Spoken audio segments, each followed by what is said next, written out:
On the Aam Aadmi Party, they asked whether Kejriwal will remove the rioters from his party. Listen in to the opposition's attacks. आम आदमी party के दो विधायक एक 7 साल पुराने केस में जिसमें दंगे फैलाने के आरोप हैं इनके ऊपर, पुलिस के साथ मारपीट करने के आरोप हैं और उसमें दोषी करार दिया गया। एक बार फिर आम आदमी पार्टी का वो क्रिमिनल, वो घिनौना चेहरा सामने आया उनके नेताओं का कि किस तरह से आम आदमी पार्टी वास्तविकता से और जो सामने दिखते हैं, कहते कुछ हैं और करते कुछ हैं, ये चेहरा उनका सामने आया है। मैं अरविंद केजरीवाल से मांग करता हूं अविलंब आम आदमी पार्टी से निष्कासित करके ही नहीं, उनको विधायकी से भी उनकी सदस्यता रद्द होनी चाहिए। What do you tell about a party where the chief secretary of the state was assaulted in front of the chief minister? This is a culture which is so crazy.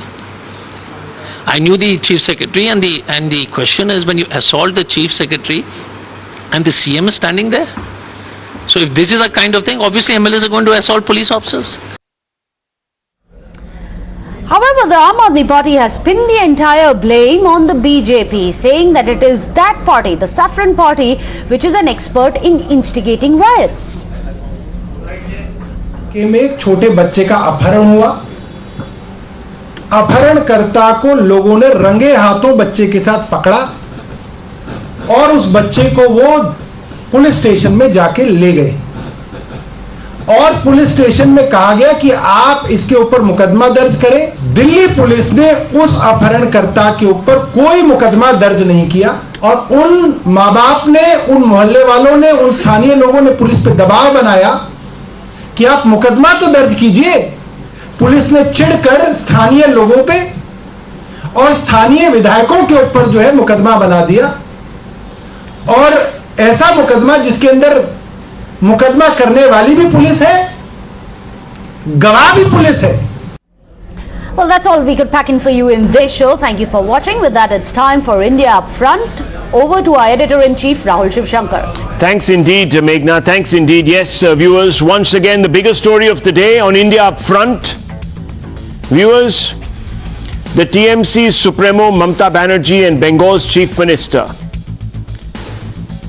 Her politics was forged in the cauldron of agitational politics. You may not agree with Mamata Banerjee's views, but you can't deny that she has used the power of dissent to further Indian democracy. At times, as this picture proves, at great risk to her own life. In 1990, who can forget the moment when she was hit on the head by a CPIM youth leader, resulting in her being confined to a hospital bed for a month. Viewers, this was a venal attack on her right to protest in a democracy. Viewers, remember this picture. Remember this picture. There can be nothing more revolting than the sight of a peaceful protester, an unarmed protester,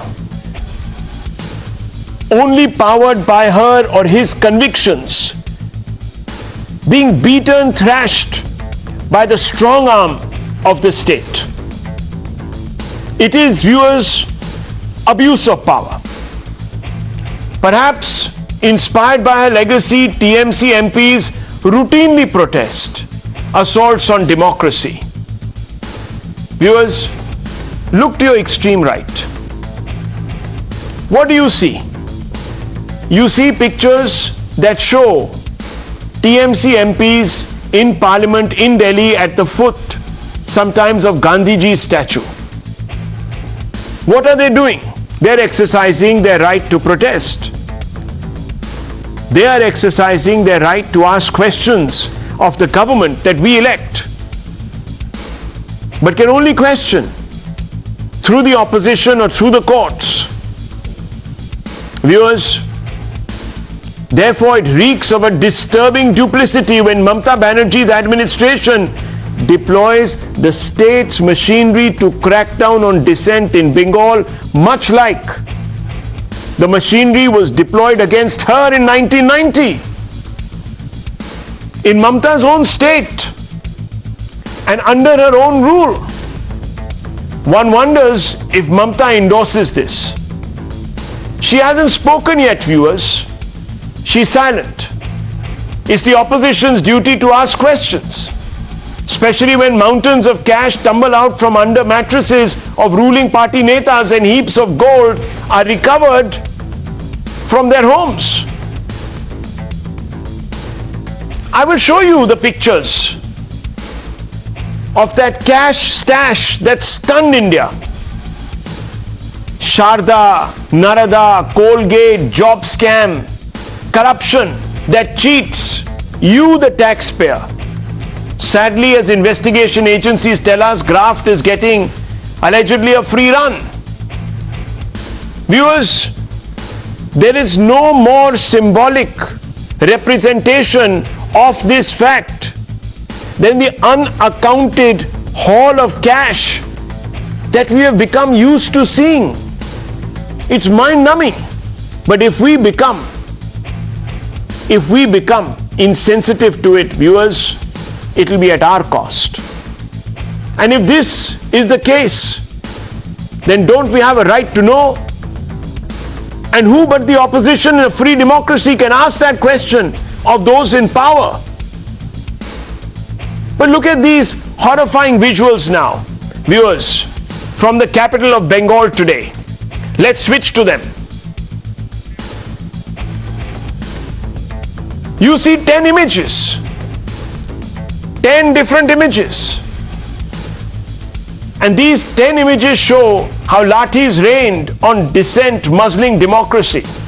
Opposition leaders assembled perfectly, peacefully, were mercilessly thrashed, lathi-charged, water cannoned and tear-gassed. BJP leaders were unceremoniously detained, the cadres thrashed, even women were not spared. They had to pay with blood for daring to dissent, for asking inconvenient questions about the mountains of cash recovered from the homes of corrupt TMC mantris. What to make of all of this? The BJP, of course, is lashed out at the heavy-handed crushing of protests against corruption. But viewers, the TMC says that the BJP is out to spoil the atmosphere in the state of Bengal, and therefore they deserve what they got.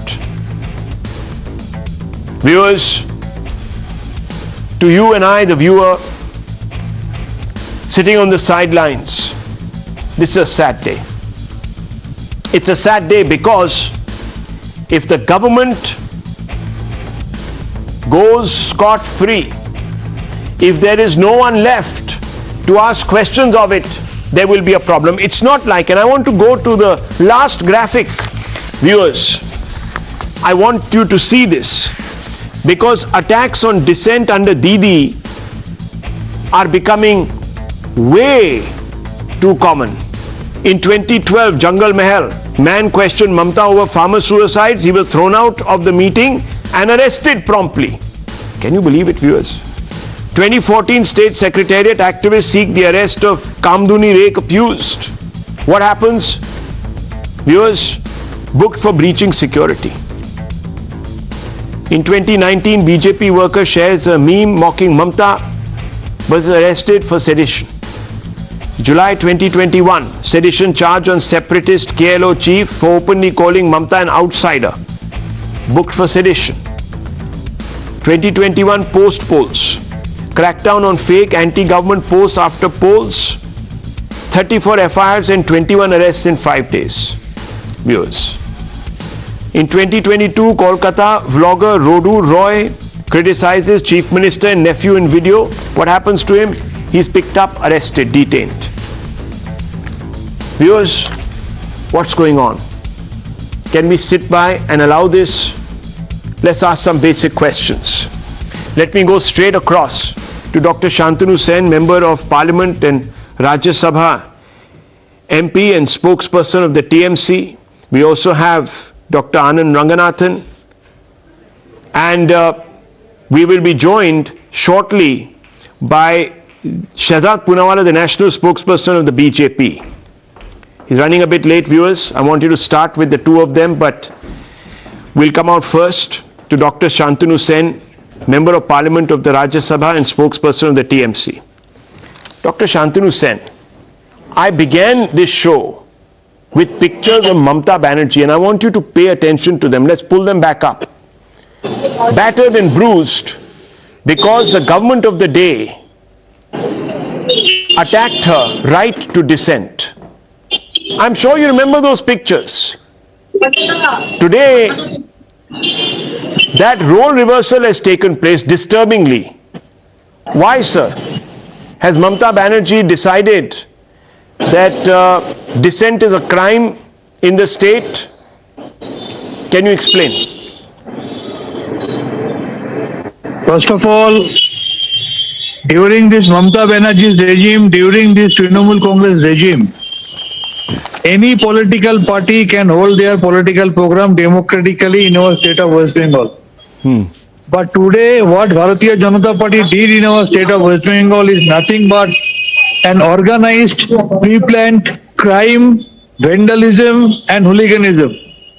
They were preparing for the same since last few weeks. They had a meeting in Vaidik village where they have spent nearly 3 crores of rupees. And for your information, you just verify it. For today's rally, they have spent 11.5 crores of rupees. I repeat, 11.5 crores of rupees.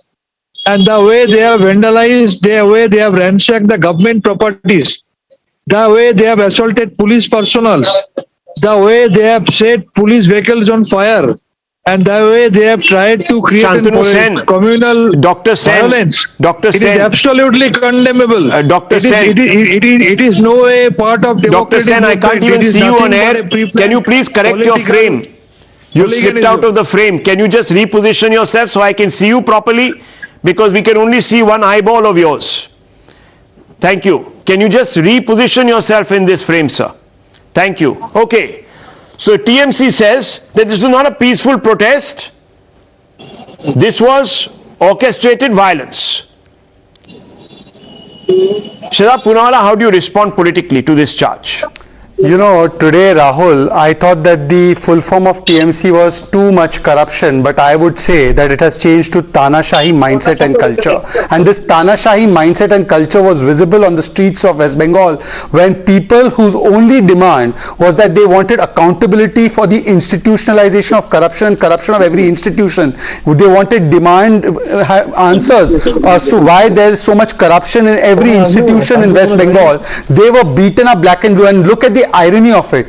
These are the people who are born out of Andolan. These are the people who are born out of agitation. From Nandigram to Singur, these people have advocated agitation, sometimes even violent agitation, and today those who have been born out of agitation are now saying that they will crush all kind of dissent. This is not the first time. You remember the post-poll violence. After they came to power, the kind of havoc they unleashed on the people who did not vote for them. Secondly, please answer this question, that if today what was happening was illegal and unconstitutional, these are the people who supported a protest that took place for days on and around the national capital. These are the people who supported the Shaheen Bagh agitation, which was declared unconstitutional, invalid and illegal by the Supreme Court. At that time, those protests which went on for days, which led to riots, which led to violence in various parts of the country, was supported by them, and today peaceful agitation in complete consonance with the Constitution was declared illegal, and then they assaulted those who participated and did not even spare women. And look at the kind of barricades they put up. These barricades, you can put up as many barricades that you want, but you can't barricade the truth. The truth is that in every institution there is corruption, and every corruption has reached every institution. I want to remind you, in Hathras, when the state administration wrongly prevented dissenting political parties from landing up in the village by putting up barricades, the same TMC and its leaders, several of its sympathizers said that this was a crackdown on democracy. Why should there be barricades in the way of dissent? One doesn't understand this. One cannot understand this. Dr. Ranganathan, I want to ask you, in Jungle Mahal in 2012, was the man who questioned Mamta over farmer suicides and was thrown out and arrested, was he also arrested? Was he an incendiary? Was he an arsonist? Did he come with the backing of the BJP to topple Mamta Banerjee's government? In 2014, State Secretariat activists that sought the arrest of Kamduni rape accused, booked for breaching security, were they also some sort of vigilantes who had come there to carry out some dastardly attacks? BJP worker shares a meme mocking Mamta. He's arrested for sedition. Was he also at some level or the other? And I'm asking you this, arrested for sedition, was he carrying out a grand insurgency against the state? Good evening, Rahul. You've asked very probing questions, and thank you for that very important primer that really sets the the whole debate and puts it in a perspective. Look, as far as today's violence is concerned, I totally condemn this violence. Not only what was hugely perpetrated on the BJP workers and also the ex-MP Swapan Das Gupta, but also what a few BJP workers perpetrated. So may I please disagree with Shehzad when he says that today's protest was totally peaceful. They weren't. Times Now, in fact, as we speak, is showing video of BJP workers setting police vans alight and also perpetrating hooliganism and vandalism, and it is totally unacceptable. But as to the other questions that you asked, please allow me a couple of minutes because I need to explain this, give the larger perspective, because this also has to be said, that violence in Bengal has been given a free run, both by the government there and I'm afraid much of the media. Rahul, the signs were all there, and they go as far back as 2018 during the Bengal Panchayat elections. 20,076 seats in the Panchayat polls went uncontested. That's 34% of total seats. And as far as political violence is concerned, Trinamool makes even the communists appear novices, and knowing the communists, that takes some doing. Fast forward now to 2022.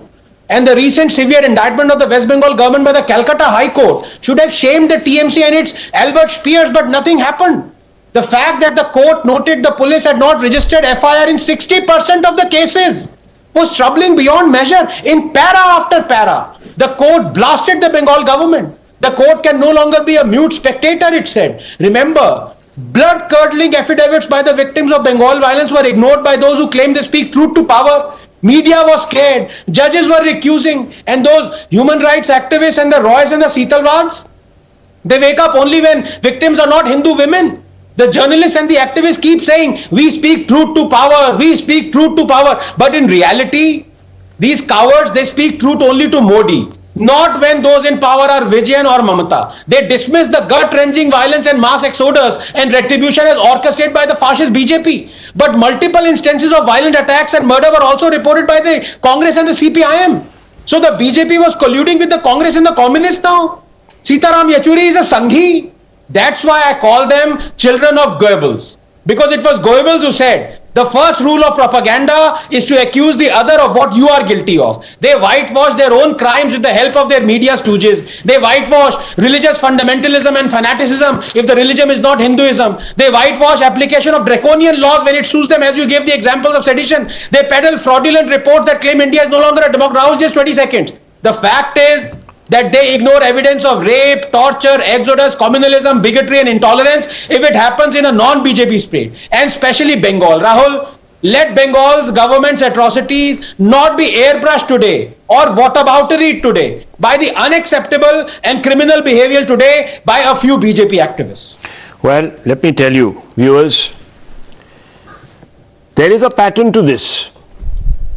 Dr. Ranganathan says that speaking truth to power is discouraged in the state. And he is pointing out visuals now of Swapan Das Gupta. I want to ask Dr. Sen, the good Dr. Sen, is this gentleman, Dr. Sen, a hooligan or a vandal? Please answer, sir.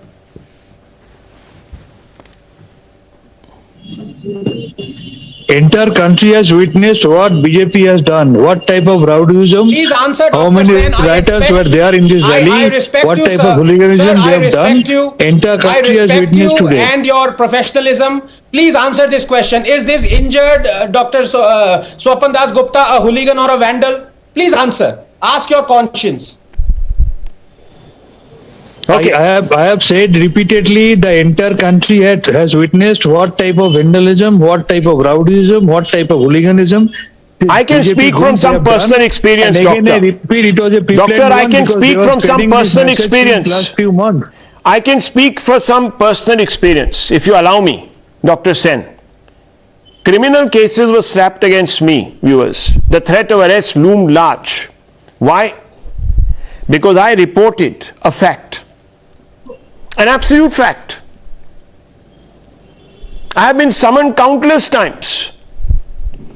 I have had to face interrogation at 5 in the morning, viewers, answering questions that, viewers, quite frankly, if I didn't, I would be actually doing a fantastic job, upholding a journalist's right. Viewers, when you are asked under duress to share the names of your sources, you know something is very wrong. And when you resist and you are threatened with arrest, you know there is something very wrong.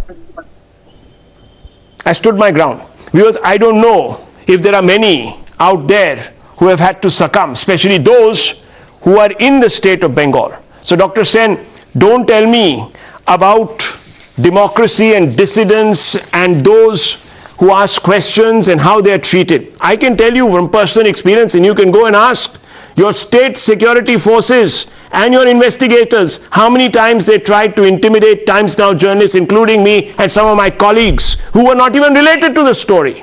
Viewers. So you can ask them, Dr. Sen. Those cases still stand. I can give you the numbers of those cases, and you will see for yourself, doctor, since you are a member of parliament, how privilege is abused to shutter the mouth of democracy. I know from personal experience. This has been a long time coming, viewers. But the fact that it is happening in a state where I believe that the leader has distinguished herself by being able to take pain to stand up for democracy is shocking. This is what is surprising. It is soul destroying. And I want to bring in political analyst Tausif Ahmed. Sir, I have seen Mamta Banerjee's photos. In 1990, we as young students were outside AIMS during the Mandal agitations. We saw the brutal state cracking down on 15-year-olds, 14-year-olds. We know what it feels. And at that time, August 16, 1990 in Kolkata, when Mamta Banerjee's head was split open, not by one lathi blow but by two, we saluted her courage. For 1 month, she lay in hospital, her life hanging between life and death, viewers. She came back. She agitated again. And I think the instances have been narrated to you by Dr. Ranganathan, Shingur, Nondigram. She turned the tide. Today, the same Mamta Banerjee is silent. I don't believe she has even issued a statement. I might be wrong, but correct me on what has happened under her own nose. Tausif Ahmed, why? Why this fear of being asked questions over the mountains of cash that have been recovered from TMC leaders, allegedly after raids were conducted upon them by the central agencies? Why? Ahmed sir. You see, there is a difference between an andolan, there is a difference between a peaceful protest and the hooliganism and orchestrated violence, violence which were properly pre-planned, money was distributed. There is a difference between these two. Right. Because when a group of people belonging to a political party does a protest, takes out a protest, or is doing an andolan, it is for the benefit of the people. They are taking up a public cause and fighting for it. But here, BJP, what they are doing is they are just trying to bring themselves in the picture. They are trying to gain some kind of political mileage. Wasn't it a fact? Tausif bhai, wasn't it a fact that the barricades were nailed into the ground? And you protested those barricades being nailed into the ground when it happened outside a protest site where the farmers spent more than a year. You said that was a sign of fascism. Isn't it a fact that the barricades were nailed into the ground, sir? That means you had no intention of letting any form of protest get to Nabuna. Is it not a fact? No, I'm asking you. Screen, your channel screen also shows that the stones were pelted on police. Sir, I'm asking you a That simple police question. I'll van tackle the was BJP. You don't have to tell me. I didn't silence Dr. Ranganathan when he questioned the BJP. I'll ask them those questions. You must answer because you are a TMC sympathizer on the question that I'm putting to you with respect to the TMC. Don't divert today. I'm asking you, weren't those barricades nailed into the ground? And how is it that barricades were nailed into the ground? You asked that question. When the barricades were nailed into the ground outside of Delhi to hold back Sikh protesters, to hold back farmers, you tell me, sir, how can there be double standards? You do it, it's okay. When someone else does it, it's an assault on democracy. Can you explain this? Just explain this simply to me. You see, the hypocrisy of BJP has to be exposed. They are saying that they want to do a peaceful protest for corruption. When the so-called peaceful protest is led by leaders who are themselves corrupt. There are charges pending against them, yet BJP has taken no action. They continue to enjoy the post of BJP in the party, and they are coming and lecturing about corruption. Secondly, they are saying peaceful. How is this peaceful? When you are holding meetings beforehand, distributing money, orchestrating violence, a pre-planned violence, the people who came with bombs, Ahmed people Saab, who came with can you show us? Can you show us video? Can you show us? It is seen. Can you show us video evidence? They put No, 1 second. One second. Can you show us? Can you show us video evidence to prove that I'm wrong on the charge that these barricades were nailed into the ground? And here, if you want me to show videos, some of the You are going to show me videos which you have cherry-picked about BJP workers. Where BJP workers No, turning wise, I'm asking you, sir. I'm asking you, what are barricades doing? What are barricades doing nailed into the ground? Simple question, sir. That these can. Okay, you don't want to answer those questions. You want to deflect blame. Viewers, notice this. Holding BJP blame is being deflected. People the same way Mamata Banerjee protested blame being deflected under the CPIM rule. She said at the time, one second, sir. You are sounding like today a CPM comrade from the government of Buddhadev Bhattacharya. When during Singur, what did he say? Correct. That the protesters were armed Naxals. That is what he said.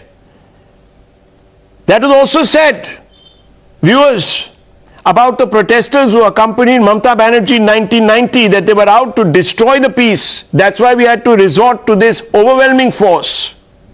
But nonetheless, Siddharth Poonawalla, there are two charges. You invited this. You invited this because you were armed to the teeth to do all of this. This is not a crackdown on dissent, but it's a crackdown on hooliganism. How do you respond? Rahul, if this was indeed an armed protest, then we wouldn't have our former deputy mayor Meena Devi Purohit being brutalized. We wouldn't have Swapan Das Gupta being beaten up black and blue. We wouldn't have the NCW taking cognizance of how male policemen were outraging the modesty of our women protesters and beating them up brutally. We wouldn't have a situation where people's heads are split open, and we wouldn't have a situation where 300 BJP workers have been killed over the last few years under Mamata's watch. Who is Anil Barman, Raja Samanto, Arup Ruidas, Dhiren Barman, Nirmal Mandal, Vijit Sarkar, Debrata Maiti? Who are these people? Are these people who have killed themselves, or are these people who are wielding some weapons and they were killed in police action?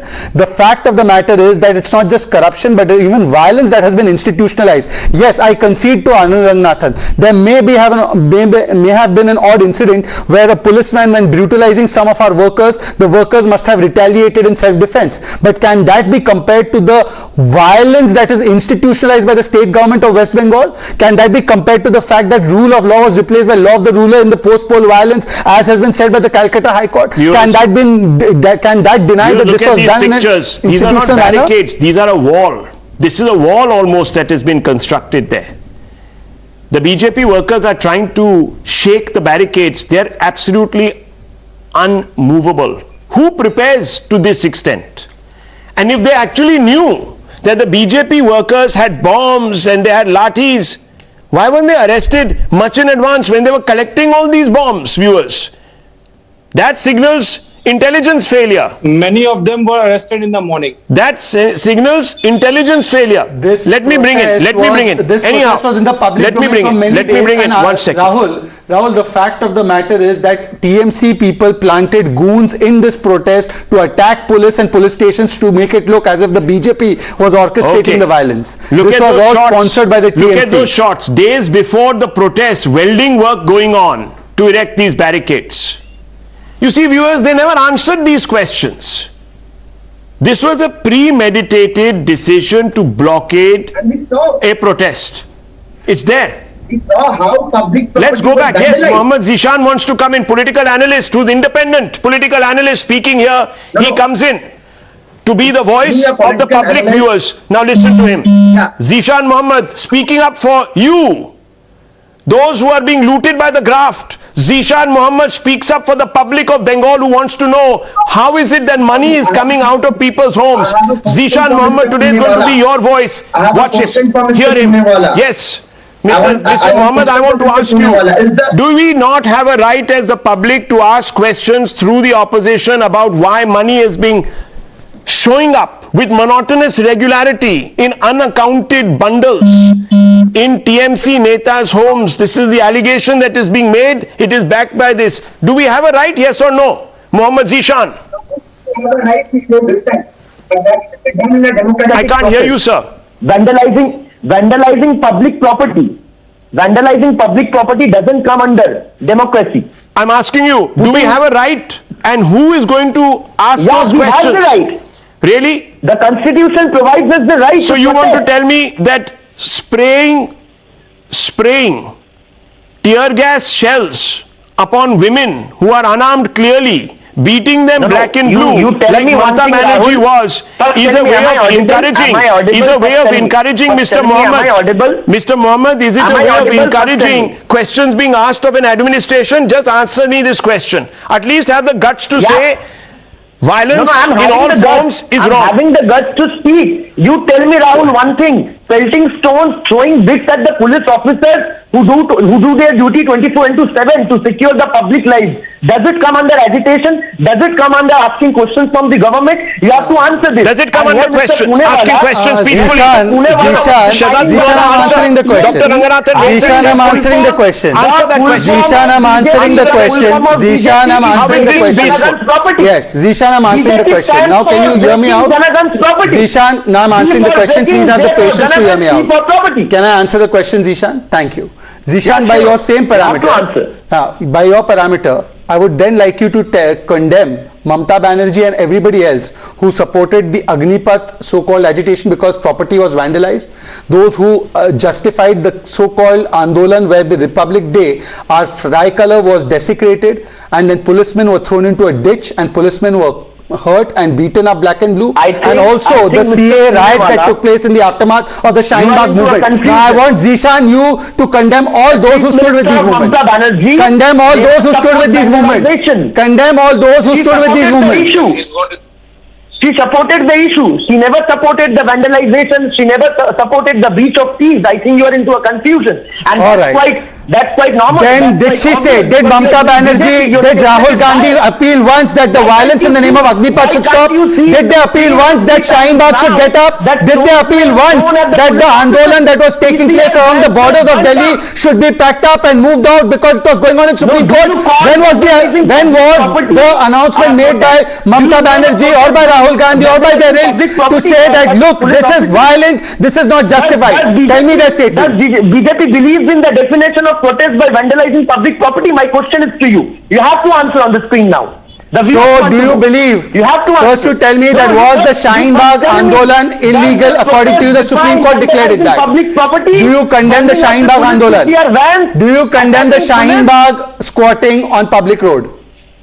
Yes or no? Listen, I'm telling you one thing clearly. The Supreme Court called it illegal. This is your double standards.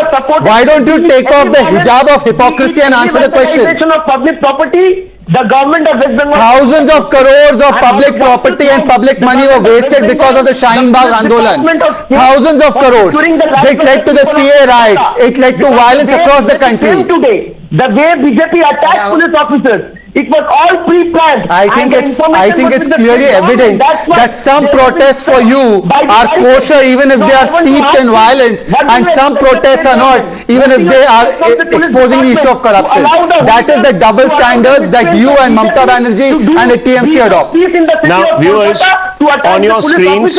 Okay, gentlemen, calm down, both of you, calm down. Let's not speak over each other, please. Let's not speak over each other. 1 second. I also want viewers to draw your attention to all sorts of other violence that was happening.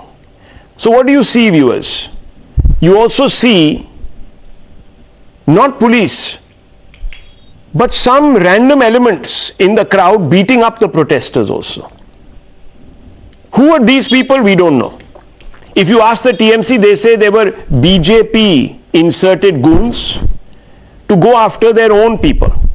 If you ask the BJP, they'll say they were TMC goons to provoke the protesters so that they would turn violent and Mamta Banerjee could justify, or her government could justify, the use of force. It's very murky, viewers. But one thing is clear. When there are violent protests happening in other states, especially BJP ruled states, and the BJP chief ministers resort, or the BJP government's resort to force to quell those protesters who might have turned rioters, the charge is the government, the center, the chief ministers of those BJP-run states are all Hitlers. Here, viewers, the role is reversed. That is what is a little hypocritical about this. Yes, Dr. Ranganathan, you wanted to come in. Yeah, very, very briefly, Rahul, with due respect, you introduced one Mr. Zishan as an independent political analyst. The true test for independence is one question that if I may ask him, and the independence of a person is determined by a very simple yes or no. It's the easiest and the best test for independence.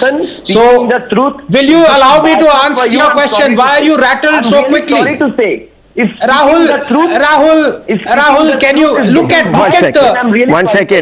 the way Mohammed he is Zishan, shivering. listen to the question. You can respond. I'll give you all the time. Let him ask the question. Let him ask. Yes. Dr. Ranganathan, ask the question. So let me ask this question. Yeah. Let me ask this question to this gentleman who's already rattled. I reiterate what Shahzad said. Mr. Zishan, do you consider the 1 year long Shaheen Bagh blockade that the Supreme Court considered illegal, do you consider it as illegal, yes or no? Himmat hai to bolo. Is your question complete? May I answer? First tell me that. Yeah, go ahead. Is your question complete? Answer, Probably please. not The Supreme Court comprehended gave it. the decision regarding Shaheen Bagh. As a responsible citizen of India, I cannot cross the decision of Supreme Court. I'm reiterating, anywhere in the city, in the state, in the country, if any illegal public vandalization or if anything which is against constitution is happening, we are against it. But if the issue Rahul, is now can I come in? Can I come in now? Let him finish. No, I'm telling have you responded? The Shaheen Bagh issue, we supported it. Okay. We supported the issue of Shaheen Bagh. But if anything which happened illegal 2 years against the constitution, for 2 years he never even uttered one word saying that the Shaheen Bagh protest is illegal. Shahzad is there. I'm not telling. Shahzad is there. He will confirm this. No, Today, not just that. when he's cornered. Did Mamta No, Banerjee? he's saying it's not The illegal. issue was supported by the TMC. Oh, he's saying it's not illegal. TMC or the West Bengal people. He's saying it's not illegal. So much for independence. Illegal.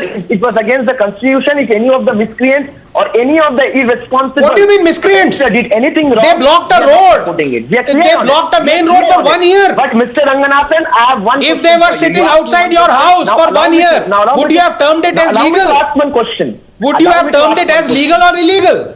No, one Rahul, second. these are simple questions. I mean, I don't know what the controversy is about. No, This you simple have- question, you have asked me and a they test question, the I've independence. answered They test I've the. No, you answered it. haven't answered it. You said it is legal. What answer are you expecting? Why did you say it is legal? I cannot repeat the statement which you are trying to put into my mouth. I've already Rahul, decided this and is, said. as I said, the proof of the pudding is in the The eating. issue was supported. So next The time issue you was use the supported. epithet That of is independent anything. and Listen, Mr. independent Ranganathan, political listen, Mr. commentator. Ranganathan, if speaking Well, the truth, you know, supporting the more truth than- is biased Yeah. for you, then I'm really sorry. Just I'm for really a day, sorry to try Mr. and speak Ranganathan. truth to But Mamta now Didi you- also. but now you- हमेशा Modi now को ही you such answer बताते me one रहोगे, question. थकते नहीं I हो। want to ask you one कभी question, Pinarayi Mr. Vijayan को भी Ranganathan. बता एक दो। सवाल, एक सवाल, कभी बुरहान वानी को बता दो। कभी ममता बनर्जी को Okay, बता दो। gentlemen, such- gentlemen. Do you Okay, support now the let's, we are descending Mr. into Rahul, a, one question. one second, we are One question, descending Mr. into a, one second, please, gentlemen, please. Look, we are all passionate people, viewers, we are all passionate people, but there are some rules. So let's just don't speak over each other. I just want to come in for 30 seconds. Excuse me, Mr. Punala, 1 second. I just want to come in for 30 seconds. The question that I want to ask today, viewers, is very simple.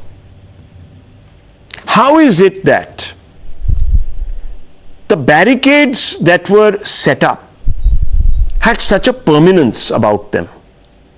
Why were they nailed into the ground? Because, you see, this question I'm picking up from the opposition that asked that question of the Modi government at the center, when on the outskirts of Delhi, on the borders of Delhi, farmers protested, if you remember, viewers, in occupied highways. Same question. So how is it that at that time it was a travesty? It was an attempt to muzzle, not even dissent, viewers, just a protest, an ordinary protest.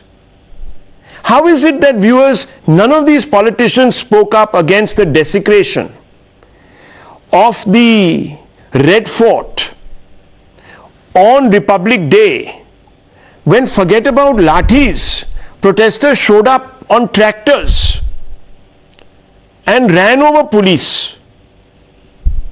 Where was then, viewers, the concern for democracy, for decorum? Zero. No one spoke up, viewers. In fact, the very next day they went and shared the stage in solidarity with the protesters. So you see, viewers, what goes around comes around. No one is legitimizing any violence, let me tell you. But if you don't set a consistent example and don't lead by it, you're going to have problems and you're going to be tested. And that is what you're seeing on your screens. Now, Dr. Ranganathan, at the end of the day, what is it that the viewer wants? What is it that the ordinary man in Bengal wants? He wants answers to some basic questions. And the only person he can turn to in the absence of any other recourse is the opposition, in the hope that those questions will be asked on their behalf by an opposition. Isn't it? Or am I wrong? Or have I misunderstood democracy? No, absolutely right. As long as, Rahul, the few caveats, of course, are there, that the opposition doesn't violate the law of the land. If they do, then there are repercussions. Absolutely. And as I already said in the beginning of what I said, that I totally condemn any violence perpetrated by, and Shahzad agreed with me. I think it is, I credit Shahzad, creditable for him to agree with me that the violence perpetrated by a few BJP workers is totally unacceptable. You were showing the videos of them setting police vans alight. That is totally unacceptable. That is not the way opposition should ask questions.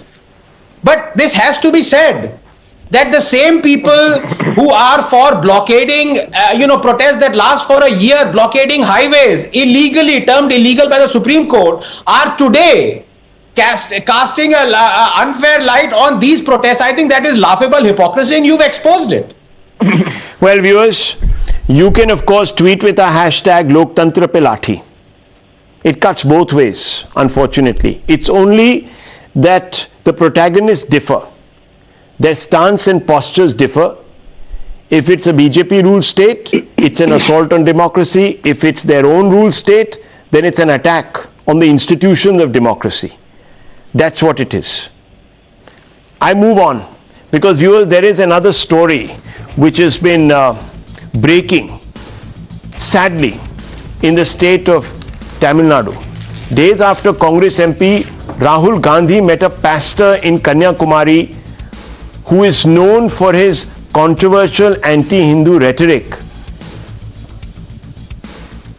the Congress's ally and DMK's leader A. Raja has now triggered a fresh controversy. While addressing an event in Tamil Nadu's Namakkal, Raja launched a tirade against Hindus. The DMK MP said Shudras who are at the bottom of the Varna system are children of prostitutes, and they will remain so as long as they practice Hinduism. He went on to add that so long as you are a Hindu, you are an untouchable. Now, viewers, remember one thing before I play out this soundbite. The word Shudras is illegal. You can't use it. It's a slur. Yet, has any action been taken by all of those who stand up for the rights of Dalits?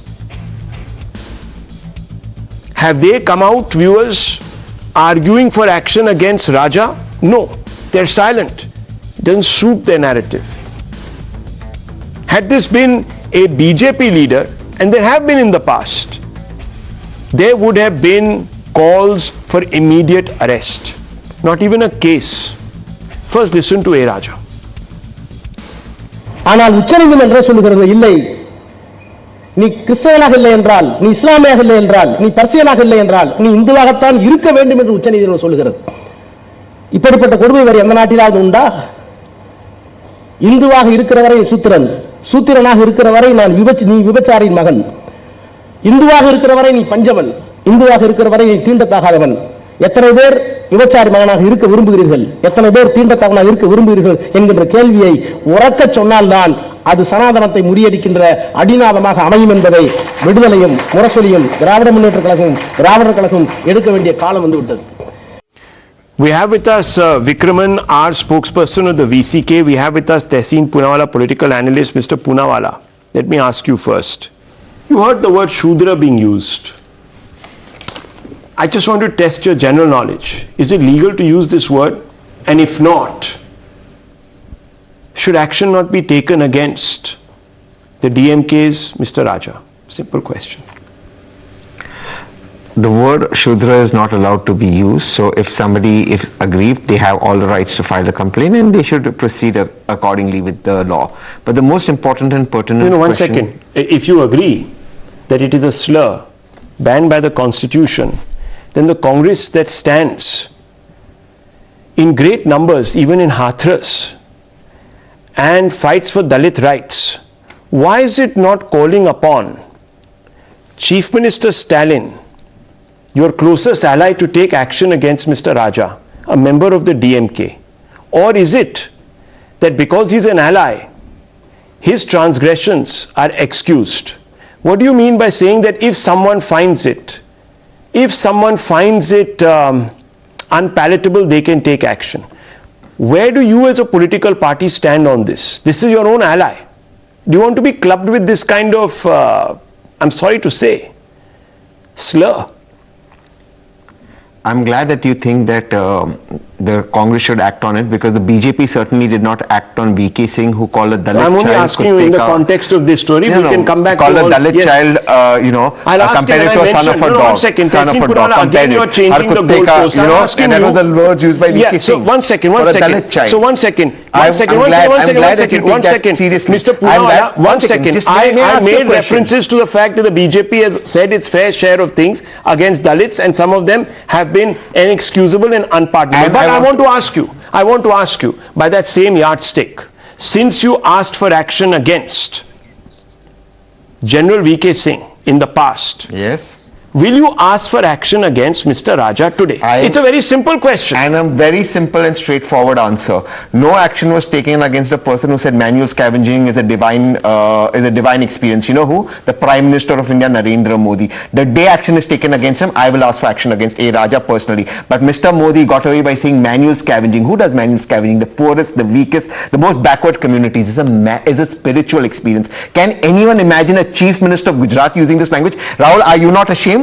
Why has the Prime Minister not apologized for it? I ask you today, Poonawalla, if you believe that the Prime Minister is wrong, I do believe that. The two wrongs make a right. I'm asking you, No, but since the you fact feel is, so strongly. But the questions are and never you asked. feel So so the much BJP will abhorrence. always So then ask. let me ask you, by that same yardstick, do you feel abhorrence for this abominable comment?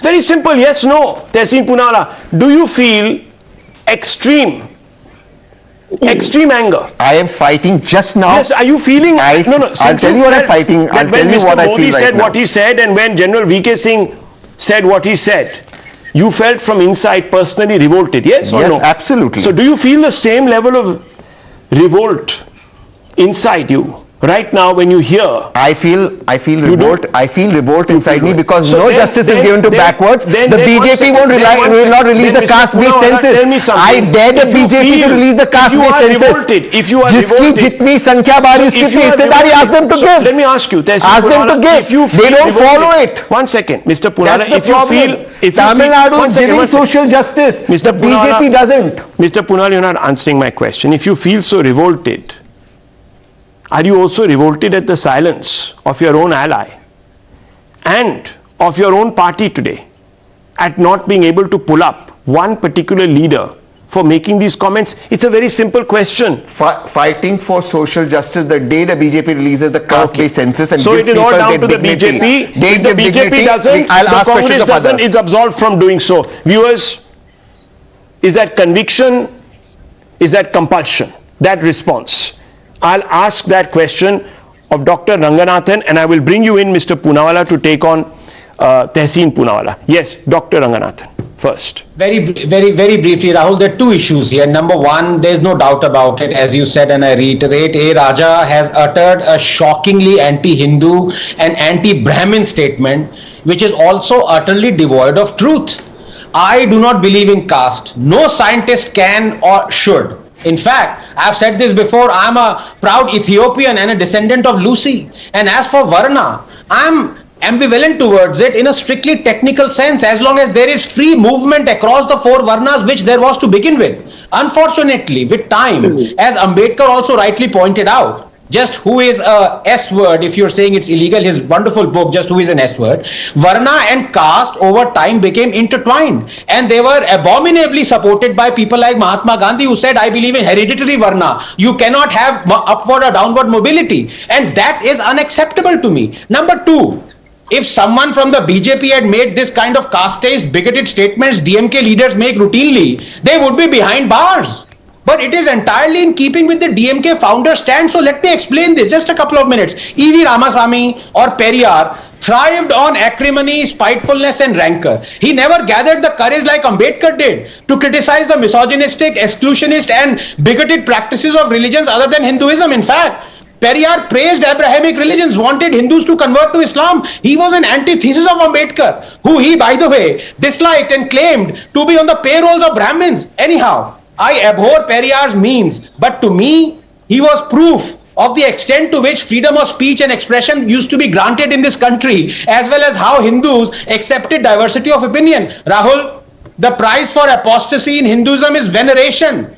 Bharat Ratna. What is the price, I ask you, for apostasy in Islam? Let me quote Periyar verbatim now. Quote, it is a great shame for Gandhi statues to remain in this country. We have the right to break Gandhi statues. As a first step, we will burn the constitution. Then we will uproot all the Gandhi statues, unquote. Another quote, quote, Brahmin is a snake entangled in our feet. If you see a snake and a Brahmin on the road first, kill the Brahmin first. I now quote from Reverend S. Robertson's authoritative book, Periyar's Critique of Priestly Hinduism. Quote, in 1971, Periyar organized a superstition eradication conference in Salem. In this conference, Rama's image was taken in the procession and was beaten by sandals and chappals. Hindu deities were obscenely portrayed. The effigy of Rama was burnt publicly. Posters revealing the lust of and birth of Hindu deities were found everywhere, unquote. This event also finds a mention in a chapter by S. Poduwal in Transcultural Negotiations and in Charles Ryerson's book, India's Reflections. Finally, Rahul, let me utter a quote verbatim now. Quote, this anti-Brahmin campaign of Periyar is very distressing. Whatever he says can only be said by a criminal or a lunatic. Do not delay in dealing with this matter. Let him be put in a lunatic asylum and his perverted mind treated there, unquote. Do you know Rahul who said this? Jawaharlal Nehru to K. Kamaraj on November 6, 1957. I challenge Tehseen to condemn his beloved Nehru Chacha right now. Challenge. Am I supposed to speak? Yeah, but he's asking you a question. Well, the fact of the matter is, if you want to run down Periyar, you're at liberty, and I stand for freedom of speech. Run down? But Periyar brought in social reforms, which Anand, you don't agree with. The fact of the matter is, nobody has the guts to question the BJP. Why is after 75 years of independence, no social justice that's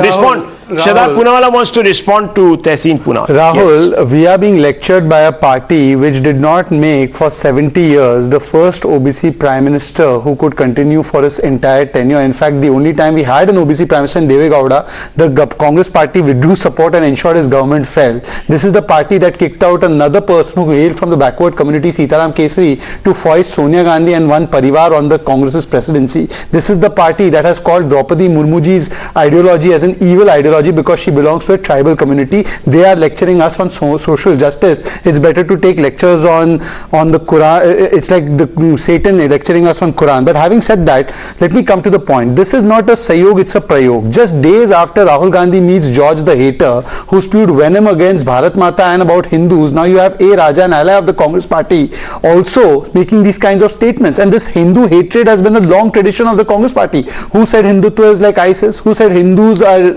lead to terrorism? The saffron terrorism is existing. Who denied the existence of Sri Ram? Who opposed the Ram Mandir? Who opposed the Bhumi Pujan? This is being done because in the name of Bharat Jodo, what they are actually doing is Nafrat Jodo and Appeasement Jodo. But let me ask a couple of questions to Tehseen Poonawalla. Tehseen Poonawalla, please tell me, because Rahul Gandhi is such a Janyudhari Hindu, why isn't he irked by the statements not even of George the Pastor but A. Raja now? Why hasn't he taken any stand on it? You mentioned about one case. You mentioned about one case in Gujarat. Why didn't you mention about the case of Ankita who was set alive by Shah Rukh? Where is the condemnation by Priyanka Vadra or the Congress party on that case? And finally, whatever it counts, we have taken action on two people who made unpalatable statements about somebody who's revered in another faith. Now I ask you, what action will you take on Mohiya Mitra or on A. Raja, who made despicable comments on Hindus and Hindu deities? Did the Congress party demand even once that these people get arrested? Did the Congress party demand even once? Does not even know that Mohiya Mitra or Mr. A. Raja are not in the Congress party. Had they been in the Congress party, action would have been taken. The RSS has never had an OBC. You demanded yesterday lecturing. You promised the caste-based census. जिसकी जितनी संख्या भारी उसकी इतनी हिस्सेदारी. That's what the country wants. One second. This country wants that. Put the caste-based census out. Please. Promise us the caste-based census. One second, gentlemen. Ask him to promise the No country the shouting on my caste-based show, census. please. I will lower your faders. Now, 1 second, viewers. Vikraman R is also here with us. One second, Dr. Ranganathan, please give me 30 seconds. Vikraman R is also here. He's spokesperson of the VCK, yet another ally of the DMK. Now, Mr. Vikraman, I want to ask you a question. I'm quoting a gentleman called R. Rajiv Gandhi, DMK spokesperson. He says Brahmins should have been killed as directed by Periyar. Shudras wouldn't have had to struggle if they paid heed to Periyar. 3% of Brahmins are still dominating some areas. That's one. And I want to ask you, sir, do you condemn this statement? Number two, do you also condemn the statement or the use of a slur, an epithet, to describe a particular community by A. Raja, DMK MP? Simple question to you. Do you condemn it or do you think it's okay? It is totally okay. It's totally because I'm seriously wondering. Wow. Wow. Let him finish. Let me talk here. Let him finish, please. Shudras and untouchable caste are two different classes of the society which you should understand. Who were the Shudras? Dr. Babasaheb Ambedkar has written who were the Shudras in his own book, which has been published by the Ambedkar Society of Union Government, in which he is saying a Shudra woman alone is a wife for a Shudra. Both she and a woman of his own caste are legally wives of a Vaishya. They too, and also a woman of his own caste, are wives of a Kshatriya. Both they and a woman of his own caste are wives of a Brahmin. So he has been quoting Manusmriti in this book and saying how Shudras and women were humiliated by the Hindu Sanatan Dharma. That was what Mr. A. Raja has been saying. Also he is saying that the Shudra was to take the last place in the social order, that the life of a Shudra is of no value and anybody may kill him without having to pay compensation, and if at all of small value as compared with that of the Brahmana, Kshatriya and Vaishya. So Shudra is nothing but a servitude class of Brahmins, Vaishyas and Kshatriyas. No, sir, and also Mr. A. Raja also said you're a prostitute son till you remain a Shudra. Yes, in that any is the civilized reason. discourse, one second, Mr. Vikraman, look, in every civilized discourse, in any civilized discourse, we don't cross certain boundaries. Okay? You don't say that Brahmins should have been killed as directed by Periyar. It's a different matter today that Mr. Can I come in? Can I come in? Let me just finish. I have been listening to that gentleman because I've run out of time. Ranganathan who have been ranting about Dr. Periyar. Listen, Mr. Vikraman, look, who is you have this already said that you have no problems with anyone saying anything nasty, pejorative. You have no problems with that. That's okay. That's your point of view. God will judge you. Your maker will judge you. Anyone will judge you. Your society will judge you. I am not here to judge you. I am not here to judge you. The courts will judge you if people file a case against you. I don't know. I don't know. Ranganathan has been ranting about Periyar. He doesn't know anything about Periyar. अरे उसके आगे भी बोलो कुछ VC के. Say something else. Say something which is substantial. Don't just start abusing on national television. Only. I am not abusing. Simple question. I am answering. You don't lecture me. You don't have to lecture me. I know what to answer. Isn't your family embarrassed watching you right now? Who are you to lecture me? Is it not? Mind your language. Mind your language, I say. Mind your language, I say. Rahul. You Manusmriti has humiliated Shudras and women like anything. And you know, still the caste system. Just one second. If all these, no, one second. Whether there is this, no, one second. Viewers, no one has a right. One second. I'm lowering everyone's fader. Let me tell you, viewers, no one has a right to advocate killing anyone else. Whatever has been said, however bad it is, no one has a right to advocate vigilante justice under our constitution unless you don't believe you subscribe to our constitutional values. It's as simple as that. We don't have to get into so many philosophical debates about people and what they said and the context in which they said it. You cannot stand up and say Brahmins should have been killed as directed by X or Y. I mean, no one has the power to take anyone's lives, viewers. I mean, think about where we are going with this.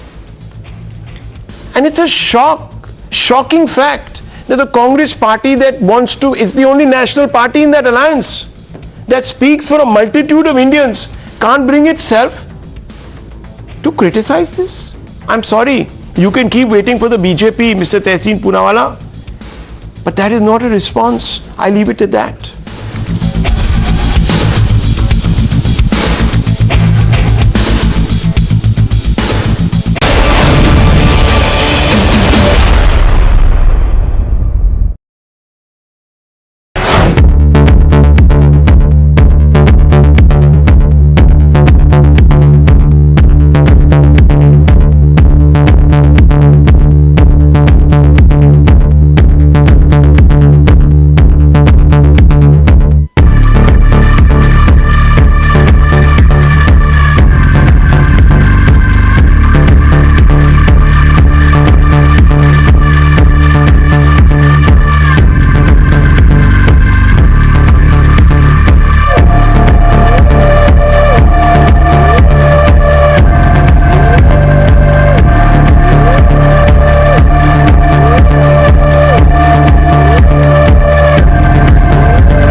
most pressing issues, the most informed minds,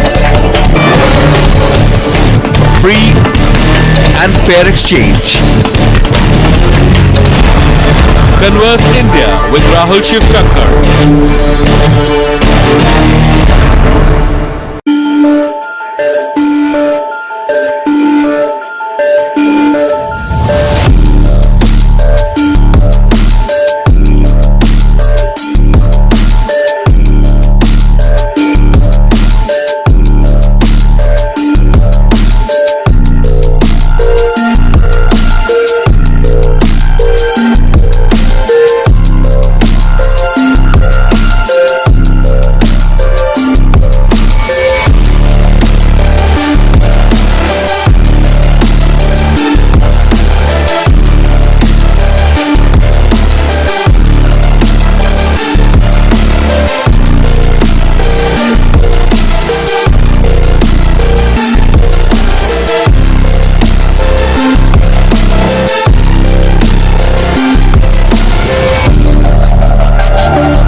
Good evening, ladies and gentlemen. The streets of Bengal witnessed unprecedented chaos and clashes today.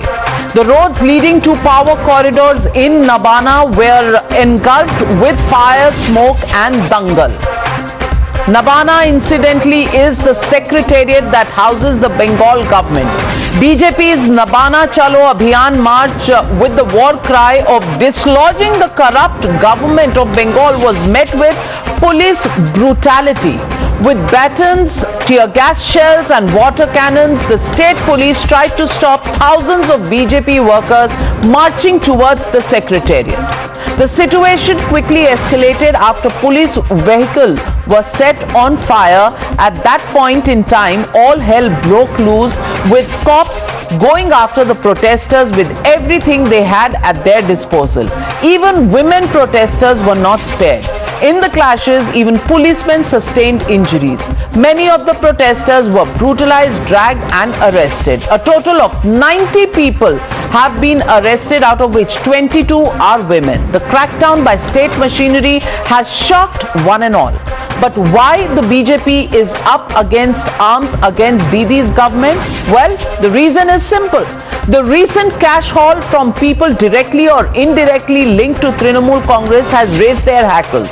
Over 17 crores were recovered from a promoter of a Kolkata-based mobile gaming app company Farhad Hakim called it an attempt by the ED to demotivate businessmen by conducting raids. Cash and gold worth over rupees 55 crore has been seized from the safe houses of Partha Chatterjee and his associates. The mountain of cash was recovered, was unprecedented. Mamta's trusted general Anubrata Mondal is in CBI net for getting cut money for cattle smuggling rackets. Another TMC leader Raju Sahni is in CBI custody after rupees 80 lakh cash was found from his property. But the brutality unleashed by the government against this anti-corruption rally has made the BJP link Bengal to North Korea. Listen in to Shubhendu Adhikari.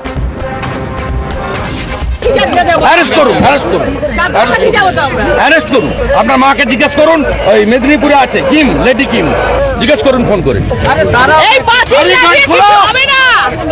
Leader of opposition member of parliament পাঁচিল লাগিয়ে কিছু হবে না মানুষের মনে পাঁচিল হয়ে গেছে सिक्योरिटी कमीशन का मेंबर को रोक रहा है बंगाल को नर्थ कोरिया बना दिया ना The kind of situation no one can imagine in any part of India because the police is throwing the bomb on the BJP supporter. It is really unique feature of the West Bengal police. Police tried to stop us. That's why our mob got violent. Otherwise, it was a peaceful demonstration. They were using water cannon, they were using those tear gas, and these TMC people over there wearing the uniform of police. These are TMC cadres. They were throwing stones from the ceiling, from the terrace, because very purposefully Madam Banerjee and her police is trying to put the blame on us and our workers. They want to show they will not permit any democratic dissent in this state. And this is part of that endeavor of theirs. ওই পেছে আমাদের mission successful Nabanna অভিযান successful হয়েছে আমাদের নবান্ন অভিযান successful হয়েছে আমাদের But the Trinamool Congress has pinned the blame on the BJP instead. Listen in to the Trinamool Congress's charge. उनका रैली में आदमी नहीं हो रहा है, उसको ये मालूम है कि ये पुराने वाला प्रोग्राम भी सुपर फ्लॉप होने वाला है, क्योंकि वो लोग आपस में लड़ रहे हैं, तो उसको खुद नहीं मालूम कि ये जो रैली ये शुभेंदु बाबू का रैली है कि सुकांत मजुमदार का रैली है कि दिलीप घोष का रैली है कि तथागत राय का रैली है। इसलिए वो सरफेस में रहने के लिए ये सब बोल रहा है। तृणमूल कांग्रेस को अभी ये जरूरत नहीं है कि बीजेपी का रैली पे हमला करे, क्योंकि वो अपने आप खत्म होने जाने वाला एक पार्टी है। तृणमूल कांग्रेस को इससे कुछ लेना देना नहीं है। The same Trinamool Congress which has often raised no democracy under NDA pitches today crushing dissent in its own backyard. The same Didi that says that BJP is destroying India's democracy has today unleashed the state to stifle the voice of opposition. That's the charge, and that brings me to the legitimate question on the Newshour tonight. No space for dissent but dar dhamki danda in Didi's land. That's the question and that's the debate. Loktantra pe lathi, that's the hashtag and the debate on the other side. You're watching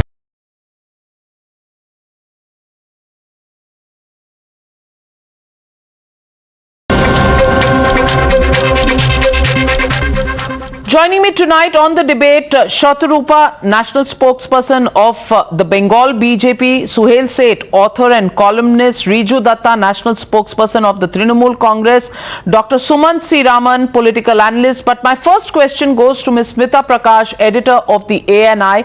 And Smita, as a senior editor, I want to ask you, what's your impression of what transpired in Bengal today? Was this a protest that was rowdy, where the BJP, as alleged by the Trinamool Congress, had unleashed its goons?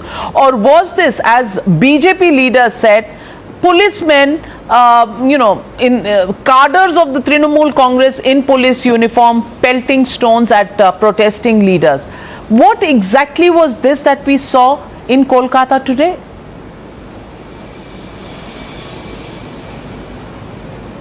Well, Navika, if you believe in in an afterlife, then today imagine the former Chief Minister of Bengal, the late Buddhadev Das Gupta, sitting somewhere in the universe, smiling sardonically at what Mamata Banerjee's government today did, which was crushing an opposition rally.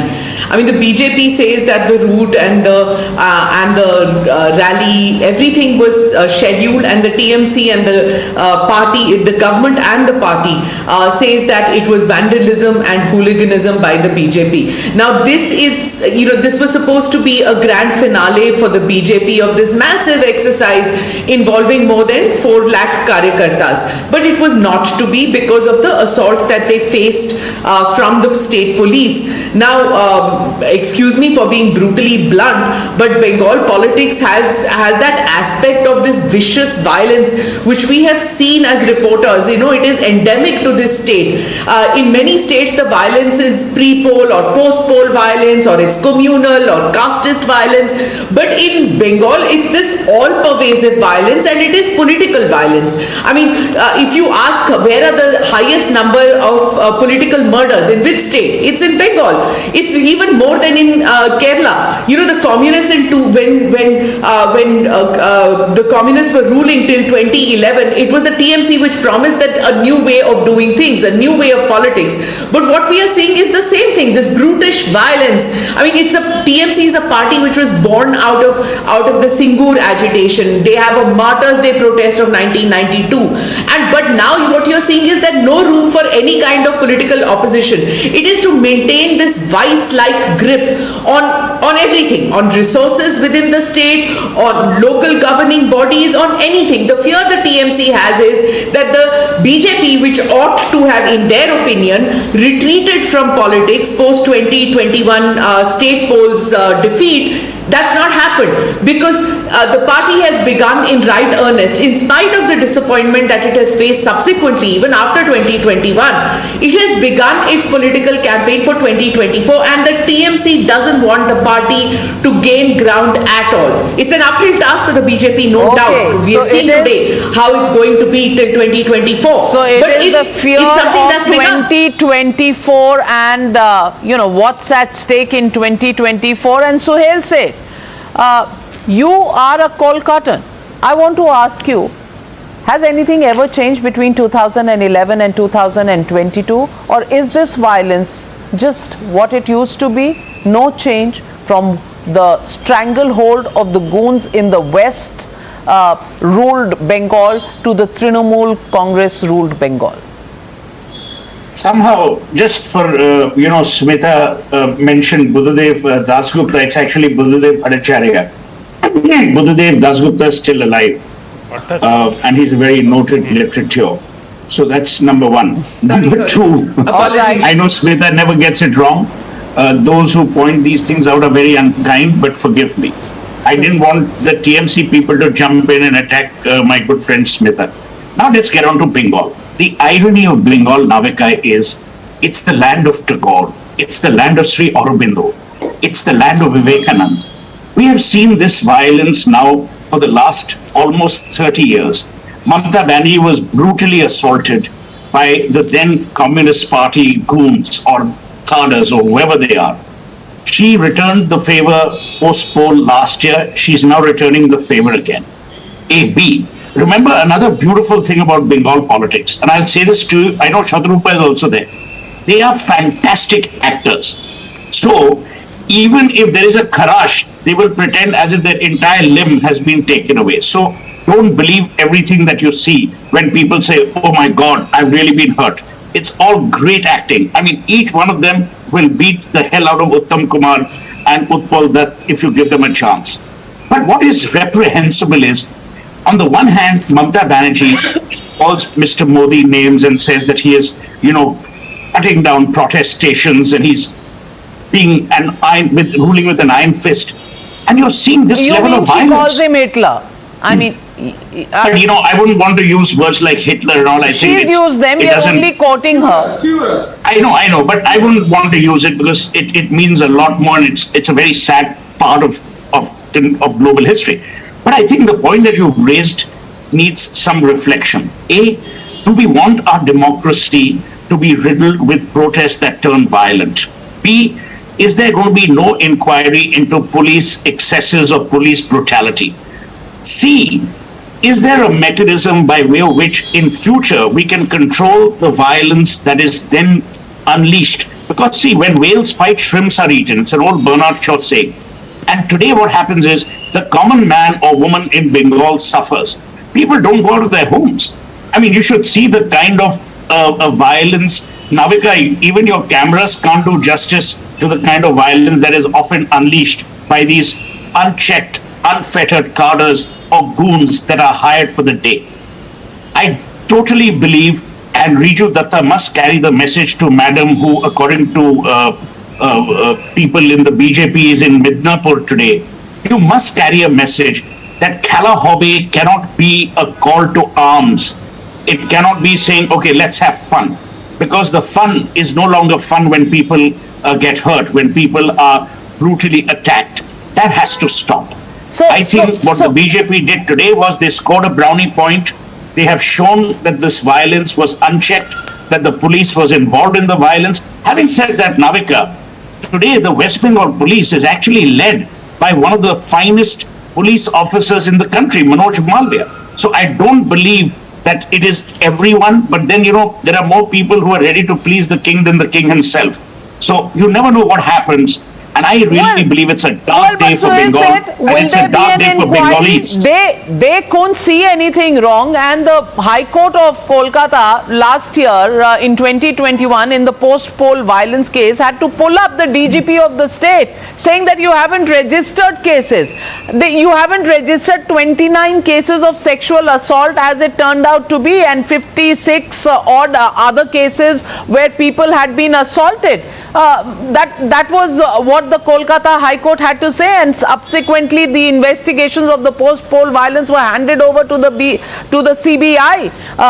Riju Datta, my question to you is, you want the rights to democratically protest, and you did that inside the parliament despite parliament rules existing that you can't do dharnas inside the parliament. You sat under the Gandhi statue and you did your dharna.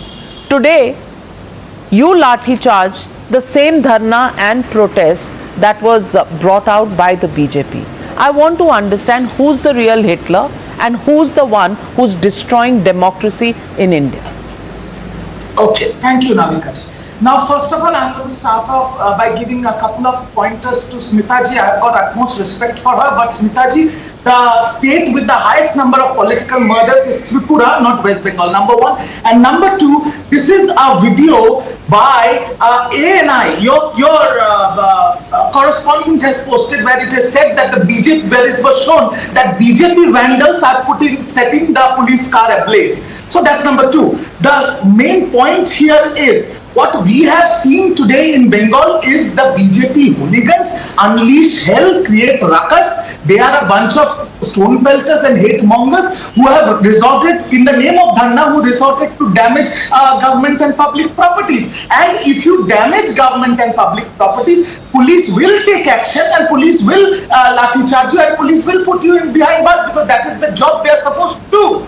And last but not the least, in Bengal, we have seen leader of opposition as Mamata Banerjee, for whom from her head to her toe was beaten up and broken and shattered by CPM. And today we saw another leader of opposition who said, "Don't touch my body," got up in a police car, sat in the police headquarters and did nothing, absolutely nothing, and ran away like a coward. So the bottom line here is very simple. You can protest, which you did for 3 days. You spent 12 crores for this rally. Nothing happened. But if you resort to violence, if you resort to stone pelting, if you resort to destruction of public property, then police will take action. Thank you, Bengal police, for taking action. Thank you, people of Bengal, for rejecting them, for showing they have shown their true colors today, and it's time for India to reject them as well. Shatrupa, respond to Riju Datta. I was very patiently listening for Smitaji. Excellent assessment. As usual, Suhail says, very intelligent, very superior intelligence. A lot of it went over my head. I'm not very sure who he wanted to accuse of being Uttam Kumar and Utpal Datta. But Riju Datta has really taken the cake. Riju Datta is probably not aware he's probably not aware that the violence has started 48 hours before our agitation today. We are very, very concerned. We are very, very upset with the fact that the police have been harassing our people to the extent that our people have not been allowed to get into stations to board trains headed to Kolkata. Number one, they have been pulled out of trains with valid tickets, despite the fact that these people had valid tickets. So much so that the RPF had to come and intervene. That why is the West Bengal police getting involved in the vicinity of the railway stations, which is not allowed. And they have not done this in only one station in North Bengal. They've been doing this repeatedly in various districts of Bengal to make sure that many of our Karyakartas do not even reach Kolkata. There was no violence there. Today morning, when our three netas have been there at different railway stations, different points where our Karyakartas met and assembled in Kolkata, explaining that this is an extremely peaceful agitation that has been planned out, very systematic, very disciplined. No amount of agitation, no amount of provocation will be allowed. So there was absolutely no way that provocation was started by BJP. But my very, very elementary question is, repeatedly for the last 1.5 years, including what Riju said today, that West Bengal has rejected a party called BJP, despite the fact that we have gone from 3 to 77, despite the fact that yes, Trinamool has been voted to power for the third time. Trinamool has gone right ahead and betrayed the people of West Bengal by sprouting money underneath the bed, in various rooms, in various properties. Despite that, Trinamool has been, there is a typical saying called Chorer Maar Boro Gola. Trinamool spokespersons, Trinamool panelists, Trinamool speakers have been constantly coming and shouting into our airtime also. I hope they don't do it here under your, under your presence. But the point is, if really Trinamool feels that BJP is a party of non-relevance, BJP is a party which has been wiped out of Bengal and whatever else they keep on saying, then why have the West Bengal police been unleashed in such a violent manner? They should have, if we're such a non-consequential party in West Bengal, then we should have been allowed our peaceful protest. If the BJP is so inconsequential, then why are you so hassled? Why are your hackles up is the question Shatrupa ji is asking you. I'm coming to you, Sumansi Raman. Just a rebut from Riju and then I come to you. Absolutely, because Pitaji is here, again I will take her relevance. I follow ANI myself, and ANI also posted 2 videos. One where our assistant commissioner for police was cornered and he broke his hand, he was beaten black and blue. And second, the police car put on fire, police kiosk destroyed. So I will give a straightforward answer. The only USP BJP has in Bengal is its nuisance value, and because of that, it is the police's duty to maintain law order. And I will request from Times Now to the Honorable Chief Minister of Mamata Banerjee to point out these rioters and make sure bulldozers go on their houses. Well, I want to ask you, Riju Datta, I want to ask you straight, fair and square, why don't you respond to the charges of corruption? Why don't you respond to the issues of money being found in the associates of your ministers? Is that not a relevant question? When is the last time you heard 56 crore being recovered from one single person? Navika ji, we had this debate at least with you. I had 10 debates on this topic. The investigative agencies are doing their job. Let the court decide. If you want to, but you don't want those investigation agencies. And may I tell you, Riju Datta, in the recent case where 17.3 crore rupees were found in a businessman's house and business was being discouraged as stated by Firhad Hakim, may I tell you, the police complaint had been filed on the direction of the court. The police could not find anything, but it was the ED that went there and found 17.3 crore. So I want to ask you, and I want to ask Dr. Sumansi Raman, they won't allow the investigation agencies to come in. They won't investigate issues themselves despite complaints from the locals over there of being conned in this so-called gaming scam. and the agency goes there, finds money, they don't have an answer other than saying that business kharab kar rahe ho Kolkata mein. I want to ask you, who's going to fight for the people of Bengal? Navika, the people of Bengal have made their choice and they have repeatedly made it by reposing their faith in Mamta Banerjee. 3 quick points that I want to make. First, I am not sure that whether you actually played out those videos that Riju Datta was referring to, and in one, the video where the police vehicle is being attacked, there are very clearly people only one person, if I remember, had even bothered to conceal his face. The others are very visible. They are having one of them had a BJP flag, they had saffron scarves, and it is not going to be very difficult for us to find out who these people were at all. And likewise for the videos of the stone pelting and the attack on the police. So the point really is that this has been clearly a violence which has been sort of instigated against the police, and it is the duty of the police to maintain law and order. Now the third point that I want to make is very clear, and I don't think the police have resorted to excessive force in any manner more than what was needed to bring the situation under control.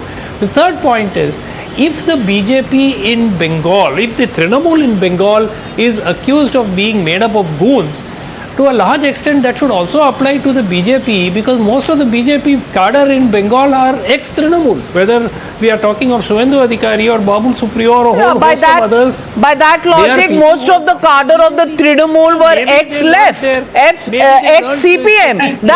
That's hardly taking the debate any further. But Suman Siraman, you said the question of people was answered in 2021, and therefore there is no need for protests anymore. So I said, I want to ask you, if 21 Mamta Banerjee has been elected and declared the chief minister because she has the numbers and nobody has the right to protest, then why do they protest so much against Narendra Modi?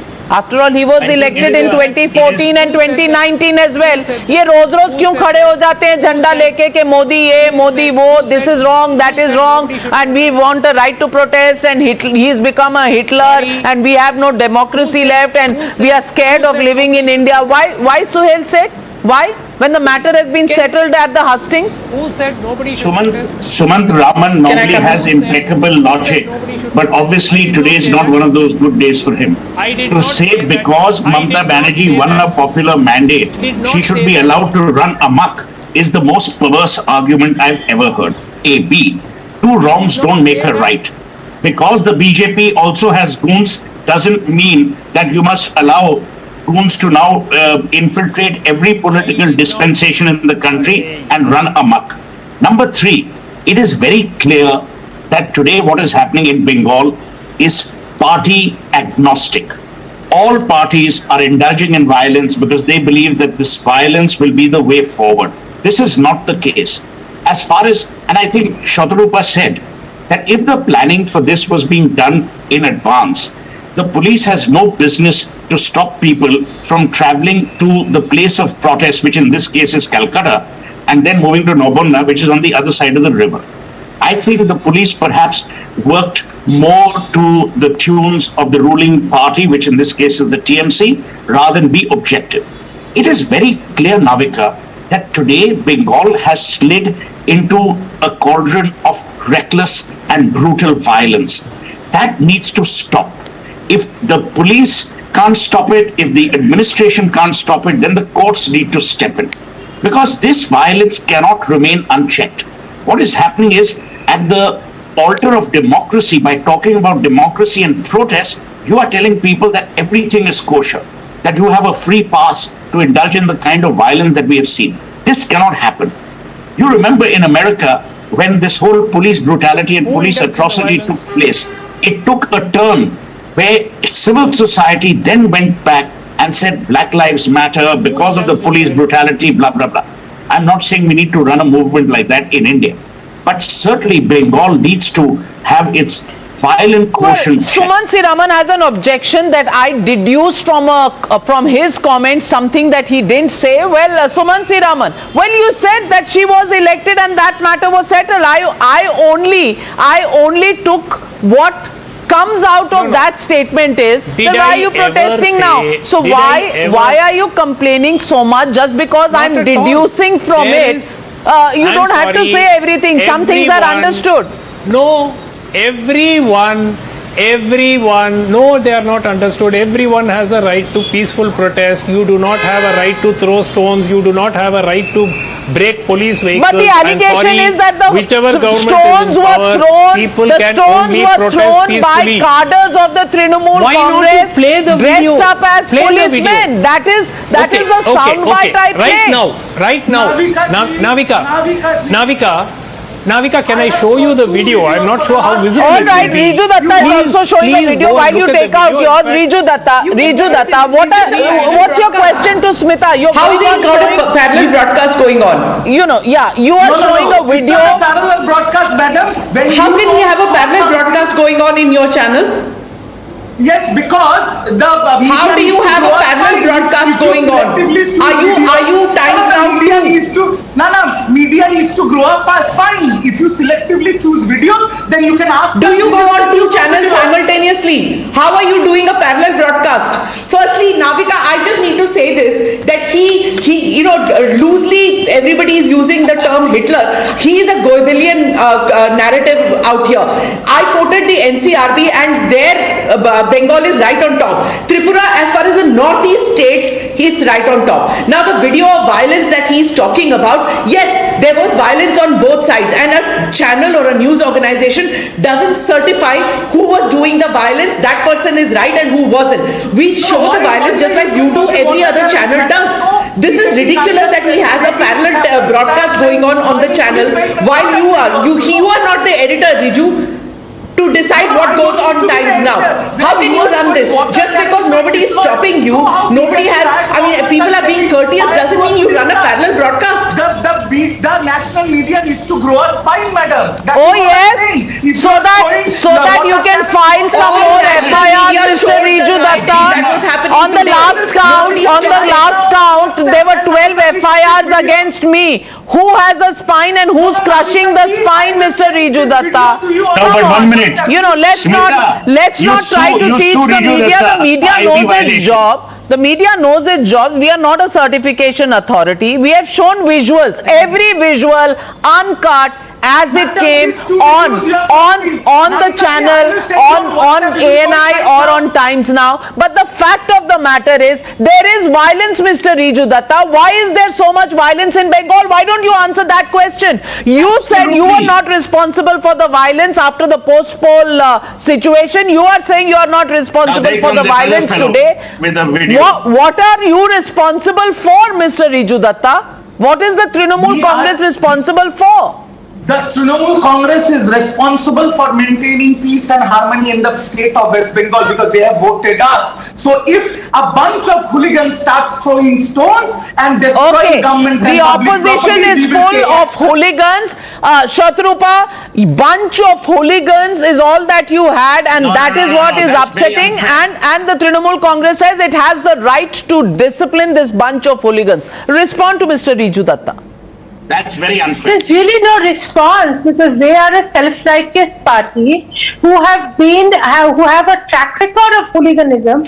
They are the ones who, while in the opposition, if you remember, Navika, they went and broke furniture in the Legislative Assembly, in the Vidhan Sabha. So they now want to sit in judgment on us. Okay, I accept, maybe, I don't know, it's still too early to judge. But if there are people in our processions who got carried away and did all this, we are under no circumstances justifying any of this. If at all there is to be an inquiry, there should be a very, very fair inquiry. Riju, I gave you a patient hearing. You are again displaying your basic character of intolerance. I am giving you a compliment for Christ's sake.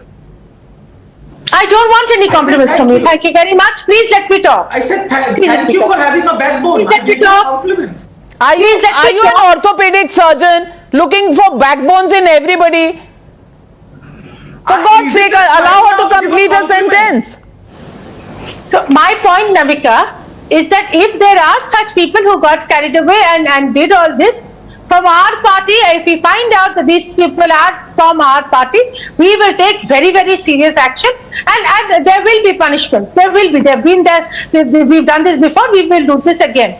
Having said that, my point is, again, at the sake of repetition, I'm saying this. If we are in the now who's talking?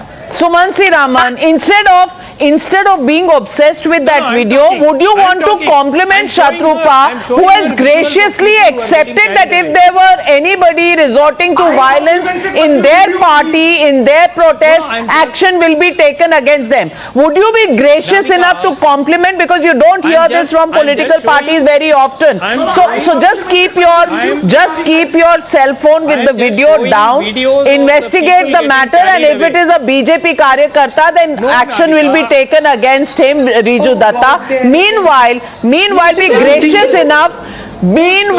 gracious enough to hear what Shatrupa ji has to say. 1 minute, Shatrupa. Thank you. So, Navika, once again, my point is, if I completely understand that now Nabanno is the seat of power. Nabanno is under 144, like Writers Building also was. We also did not think that we would go right up to Nabanno and knock on her door.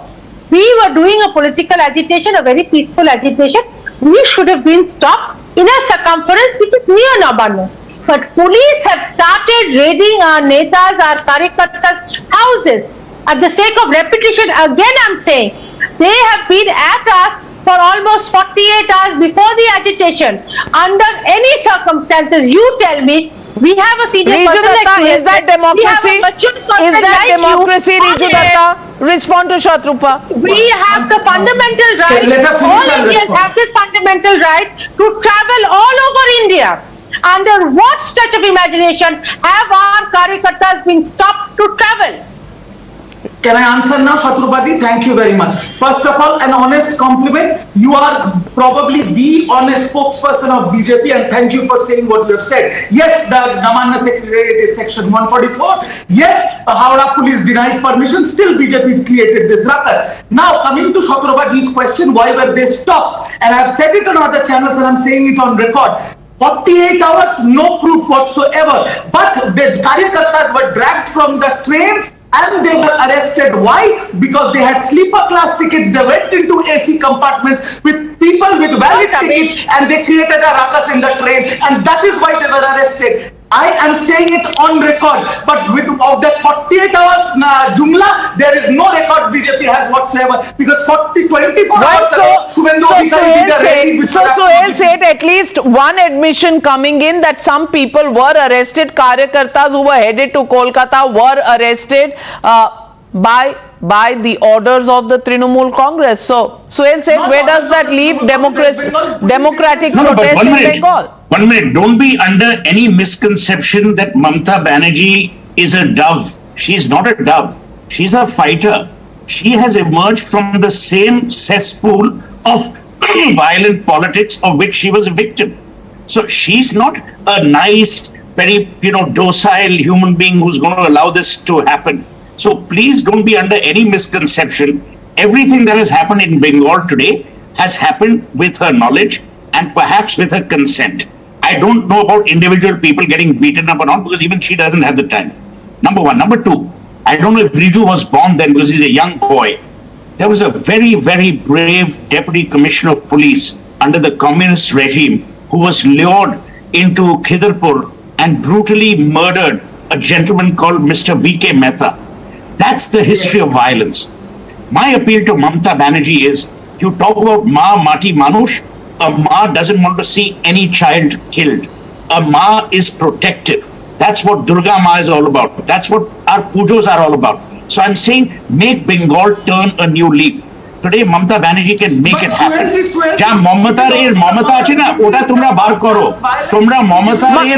My basic question tonight, Smita Prakash, is just this.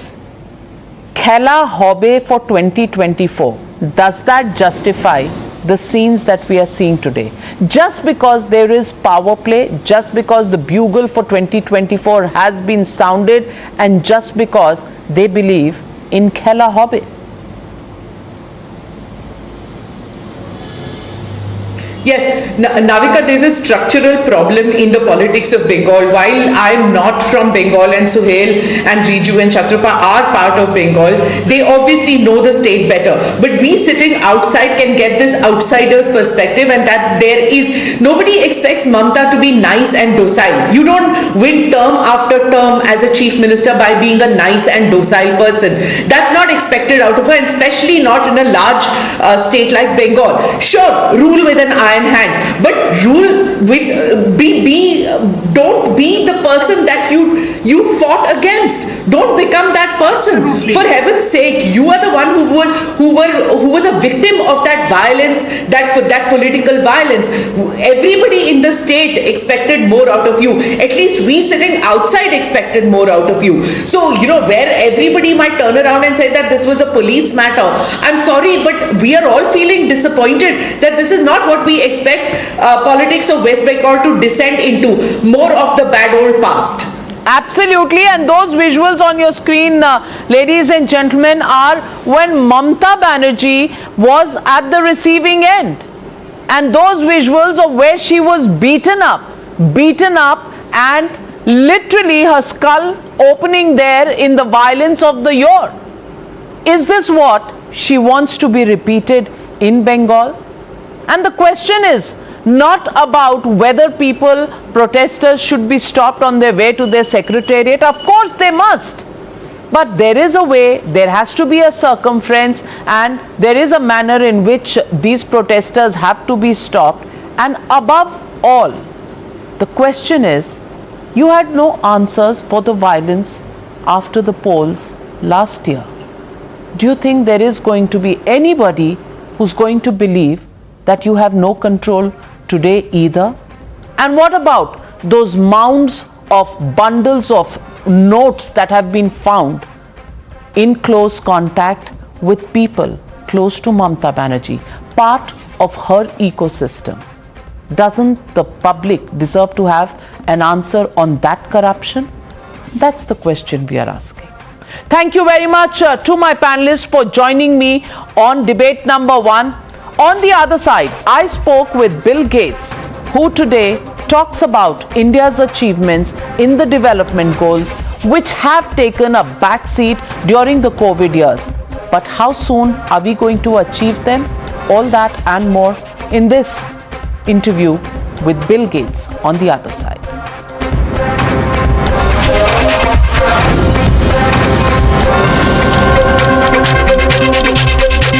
Many thanks, Mr. Bill Gates, for joining me here on Times Now. These are interesting times, to say the least. The world is getting back on its feet after a very harrowing 2 years in the pandemic. We're in the middle of a war between Russia and Ukraine.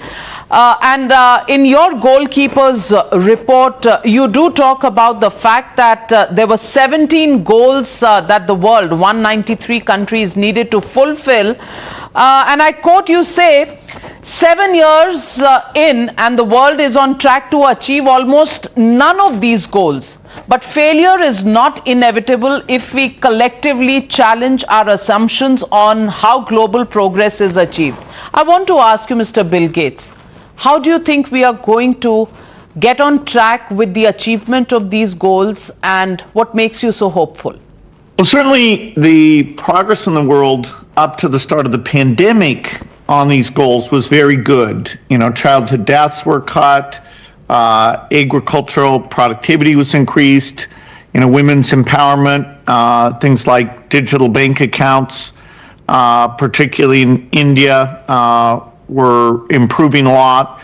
So we had a foundation of success. But as you say, the pandemic was a gigantic setback, and now the war in Ukraine is having very negative effects worldwide. So it'd be easy to lose focus on these goals and not push to get back on track. I'm optimistic that despite these headwinds, we'll be able to use innovation as long as these things remain a priority. Investing in health systems, investing in better seeds, looking at women's empowerment. These goals count. Every life saved makes a huge difference, and so we're highlighting the need to maintain the priorities. Mr. Bill Gates, on our 75th Independence Day of India, you tweeted and you said, as India celebrates its 75th Independence Day, I congratulate Narendra Modi for prioritizing healthcare and digital transformation. Do you think India has handled the pandemic better than other developing countries? And our vaccination progress, how do you think about that program and the success that it has met with? Yeah, there's a number of things that were done well in India. The ramping up vaccine manufacturers, Serum, Bharat Biotech, not only were able to provide over 2 billion vaccines to India, but also making a lot of those available to the world. The vaccine coverage that India's achieved with the adults at something like 90%. That's definitely a best practice. I wouldn't say any government was totally ready, and we learned a lot as time went on. But by using digital payment systems to get government payments out efficiently during the pandemic, by having strong messaging on access to vaccines, even building up oxygen so the people who were sick, that the death rate was reduced by that. So a number of things India did well, and our foundation had a chance to partner on those things, and I think we both learned a lot. Do you think the progress that India is making in green fuel, green hydrogen and ethanol blended fuels is something that can help India, and as an idea, it's something that the world and India should collaborate together? Well, it's great to see, increased use of solar energy in India. It's great to see, companies like Reliance making large investments there. But we are still very much at the start of what needs to be done. The agriculture piece in terms of new seeds using the very best science, that needs to be accelerated. Looking at how the industrial economy gets changed, that needs to be accelerated. And so global cooperation on these innovations to get them scaled out, that is incredible importance. Mr. Gates, during the pandemic, especially because you speak of food security in your report, there was the issue of migrant labor, and there was the move by the government to bring food and welfare schemes to poor people, to migrant labor. As far as reforms agenda is concerned, do you think this food security which comes through government schemes is something that are sustainable? Will they interfere with the development goals going forward? Do you think free power, free electricity, free water, these are schemes that can help countries to move forward, or is this profligacy that countries should avoid? Well, certainly the government's very involved in the food system, funding the innovation, making sure that the very best seeds get out to the farmers get educated. You do have to be careful of, something like free water can mean that you drain the water table. So when you have finite resources, making sure they're used well, that you have, fertilizer, but you're using the correct fertilizer, and that, the new seeds, you're helping educate people on those. So the government role's incredibly important, and it's finite resources. So I think innovation is the thing that's going to allow us even in the face of climate change, to keep food security strong. Mr. Bill Gates, how do you see India in terms of its position in the world in pushing through these achievement of these development goals, the commitment levels, and the future, the way you see it in terms of delivery from India? India is super important. It's a huge part of the world's population, and it's an exemplar. Many of the things that have been done with women's self-help groups and digital empowerment in India are leadership actions that are being learned about in the rest of the world. Likewise, the ability to make high volume, low cost vaccines, that's very much a best practice. And so, part of the foundation's work is not only helping in India itself, but then helping take those innovations to other parts of the world where they can be beneficial. India's got challenges, but it's great to see that health and agriculture are, increased priorities, and there's many Indian innovators. So if we get their work all the way out to the individuals, that we can get back on track on these sustainable development goals. Mr. Bill Gates, I want to ask you, when you speak with the Prime Minister, Mr. Modi, how do you assess his commitment to these sustainable development goals, and how would you rate him amongst world leaders? Well, he has a huge challenge. India's gigantic country with diverse circumstances. There's a lot of health initiatives that he's been part of, including improving vaccination rates, improving sanitation. We appreciate the partnership to work on women's empowerment, nutrition, supporting those goals and making sure that the innovations are driven quickly. We have a lot of good success story. He's embraced the digital system, including Aadhaar, and there's a lot more to be done. But India has a lot to feel good about. Mr. Gates, digital financial access has been a significant game changer. How do you see the learnings from this experience enabling other SDG parameters? Yeah, the one goal that we're actually ahead on is digital finance, including women having access to those bank accounts. And during the pandemic, that was used very effectively. When going to a bank branch, would have been very difficult. So that is a best practice, and we're working with various groups in India to spread that around the world. The ID system underlies it all, and it's an incredible infrastructure that new applications are being added to on a regular basis. And I work with people like Nanda and Neelankani about driving it even faster.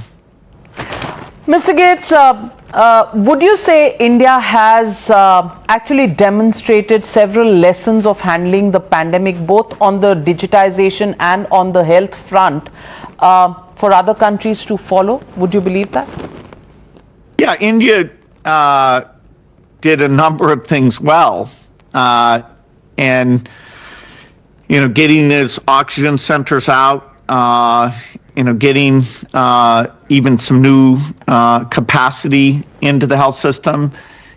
Health is such a central thing, and it's been great to see the recommitment to invest in primary health care centers and vaccination coverage, and the vaccine companies in India will help us. We need additional vaccines for things like tuberculosis. So yes, a lot was done well. Every country should learn from each other, because this is not the last time that we'll face a pandemic. Thank you very much, Mr. Bill Gates, for joining me on Frankly Speaking.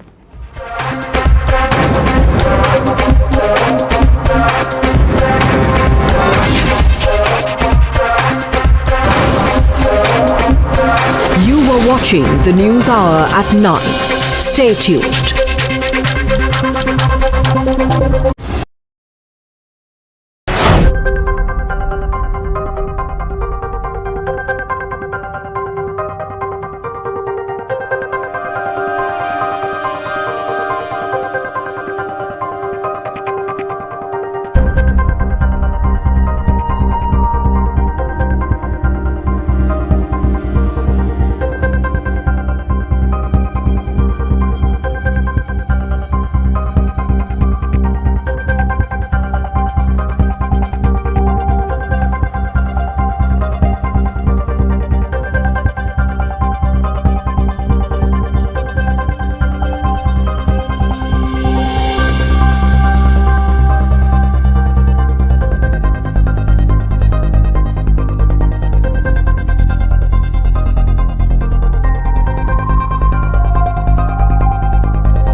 The News Hour at 9.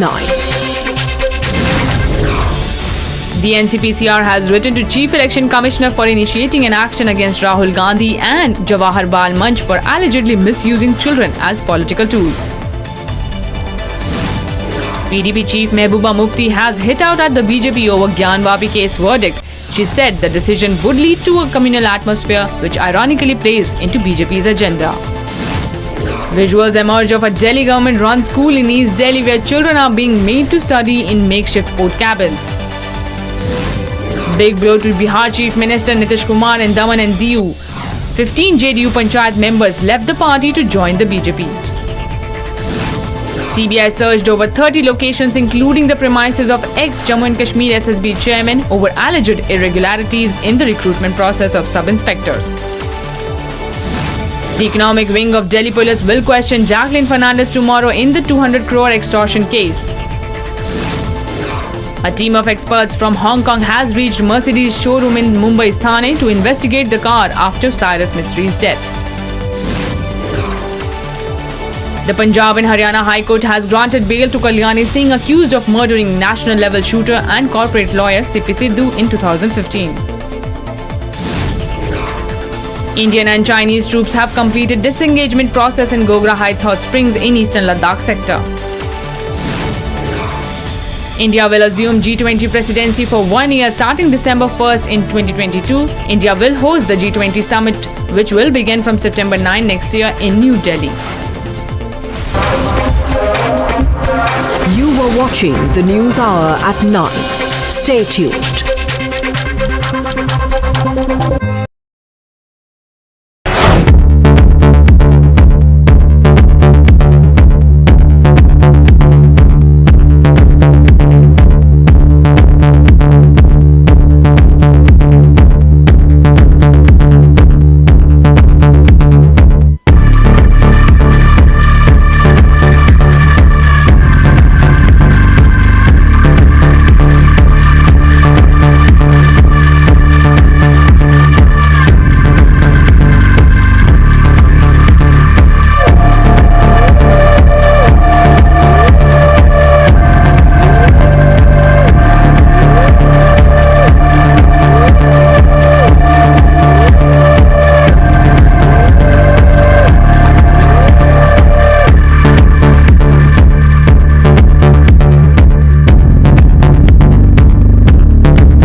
Good evening and welcome. You are watching the Newshour Agenda, India's most loved primetime show at 10.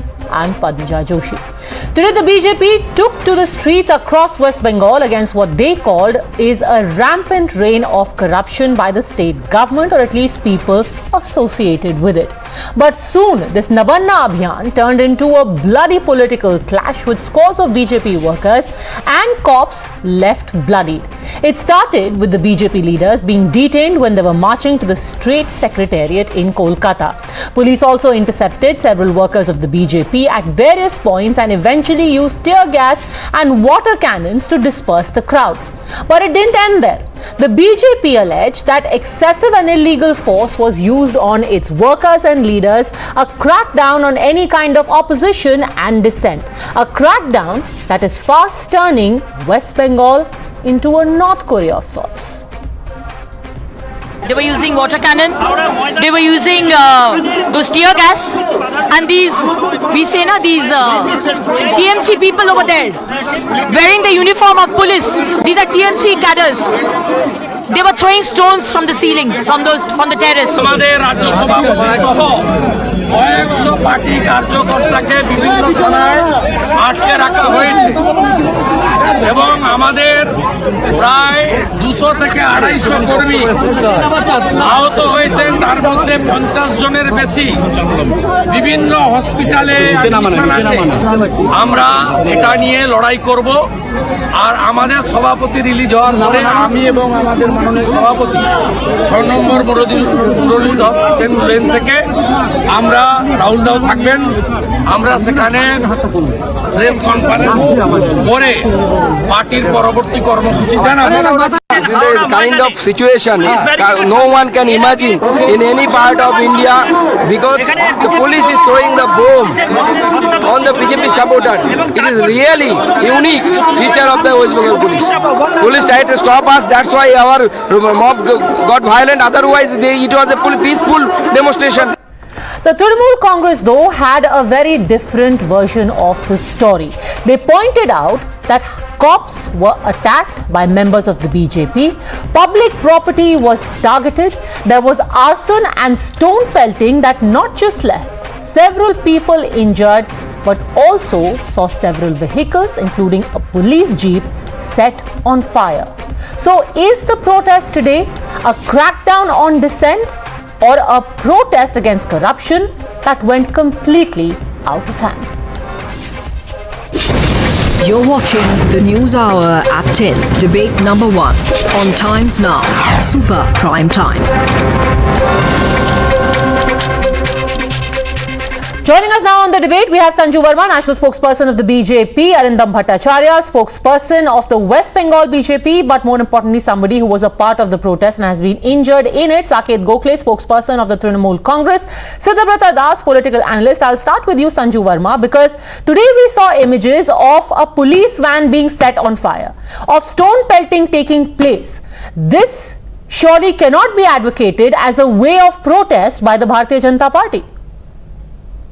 Padmaja, let me, be absolutely forthright and candid. The Bharatiya Janata Party was not indulging in arson, looting or violence as is being made out to be by certain vested elements within the Trinamool Congress, and I will tell you why. If you look at the track record of the Trinamool Congress, because I always believe the proof of the pudding is in the eating. When the post-poll violence happened in 2021, Mamata Banerjee said nothing happened, nobody was killed. We all know the horrific story of Abhijit Sarkar, whose body was there in the mortuary for 6 months because he was brutally hacked, and there was not even scant remorse expressed by the Chief Minister or her dispensation. When the Birbhum massacre happened earlier... let's talk about the present. Let's talk about today. We have spoken of Birbhum, we have spoken of Sital Kuchi, we've spoken of all of that. Let's talk about Howrah today. Padmaja, let me finish. Fine, I will, go by what you say in terms of limiting the discussion to today. I want to ask one very categorical question to the top TMC dispensation through your program. The police started picking up people, lathi charging them, raining them with water cannons, and where was this happening? This was happening outside the Bolpur railway station. This was happening outside the Raniganj railway station. Now all these places that I mentioned, be it Durgapur, Bolpur or Raniganj, where are they? They are either 20 kilometers, 30 kilometers, 40 kilometers or 50 kilometers from the so-called key site of the supposed protest at the secretariat. Why were you picking up people 20 kilometers ahead in front of the railway stations when they were just boarding trains to be a part? But you still haven't answered my question. I will ask that to the Trinamool Congress, but that still doesn't excuse the burning of public property by your party. Padmaja, let me finish. My limited point is this. If you catch somebody indulging in violence, I have been on, I think, a zillion debates, and I've always said one thing. No matter which party, ruling or opposition, BJP or otherwise, there is no room for vigilantism or violence coming from any quarter. I say this without ifs or buts. But at the same time, if you're picking up innocent people outside Bolpur railway station when they're boarding a train, are you assuming that they will indulge in arson looting? Okay. So the BJP's theory is that this was an inside job. They have not done it. Any arson or stone pelting is only to put the focus back on them, as opposed to the police actively stopping their cadre Saket Gokhale from reaching for a democratic protest. See, Padmaja, first it's very funny when the BJP spokesperson says, I will condemn violence without any ifs and buts, but so and so happened, that sounds like a but. It's this weird conspiracy theory we've been hearing since the afternoon, that somehow these cadres were not BJP workers, that the BJP did not indulge in violence. Your channel itself, in fact, you guys had a great coverage today. Your channel had reporters on the ground, which showed the BJP setting up police depot. The speaker is on, your voice is echoing constantly. Go on, we'll fix it. Yes, go on, please. Hang on. Can you hear me now? Yes, you can be heard. Go on. Yeah, so it was very clear today as to who was indulging in violence. Now the question of police detaining people or people being stopped from going to a protest, look, 144 was in place. Going up to the secretariat, you cannot do that in any state because it's a high security zone. Forget West Bengal, you cannot, today I cannot even in Delhi go and protest outside the Prime Minister's office also. That's not allowed. You have to go to Jantar Mantar. I do not understand this bizarre reasoning that because the police stopped or police prohibited people from going for a protest, that gives them the license to fracture. Devjit Chatterjee, Assistant Commissioner of Police, his hand has been fractured. There is 2 police personnel in the hospital. A BJP woman Karyakarta is fighting for her life at a city hospital. Do not interrupt me, I did not interrupt you. Das Gupta was brutally attacked. Did you see how ex-Rajya Sabha MP of BJP Sopan Das Gupta was brutally attacked? I did not interrupt. Okay, one by one, please. One by one. Sanju Verma, answer his question. You have an Assistant Commissioner of Police. His right hand is fractured. He is in hospital. There are 54 police men and women who are currently in hospital. One of them is in the ICU. One of them is serious. If this was a tit for tat, then basically it is a street war. Neither side can claim to have a higher moral ground on this. Sanju Verma, answer the specific question. We have the X-ray report of the Assistant Commissioner of Police. Somebody has broken his hand. Who is it? Or has he broken his own hand? Padmaja, let me be very clear.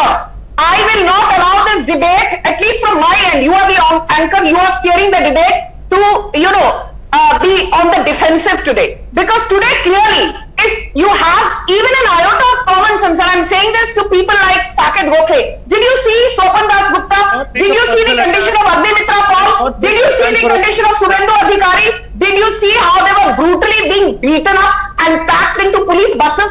And you still have the gall and the audacity to sit here and say ki humne to kuch nahi kiya. I want to ask one thing. Forget what Sanju Verma is saying and what Saket Gokhale is saying. I agree with Saket Gokhale. Section 144 is imposed in and around the secretariat. You cannot go there. It's a high security zone. Point granted. Tell me one thing.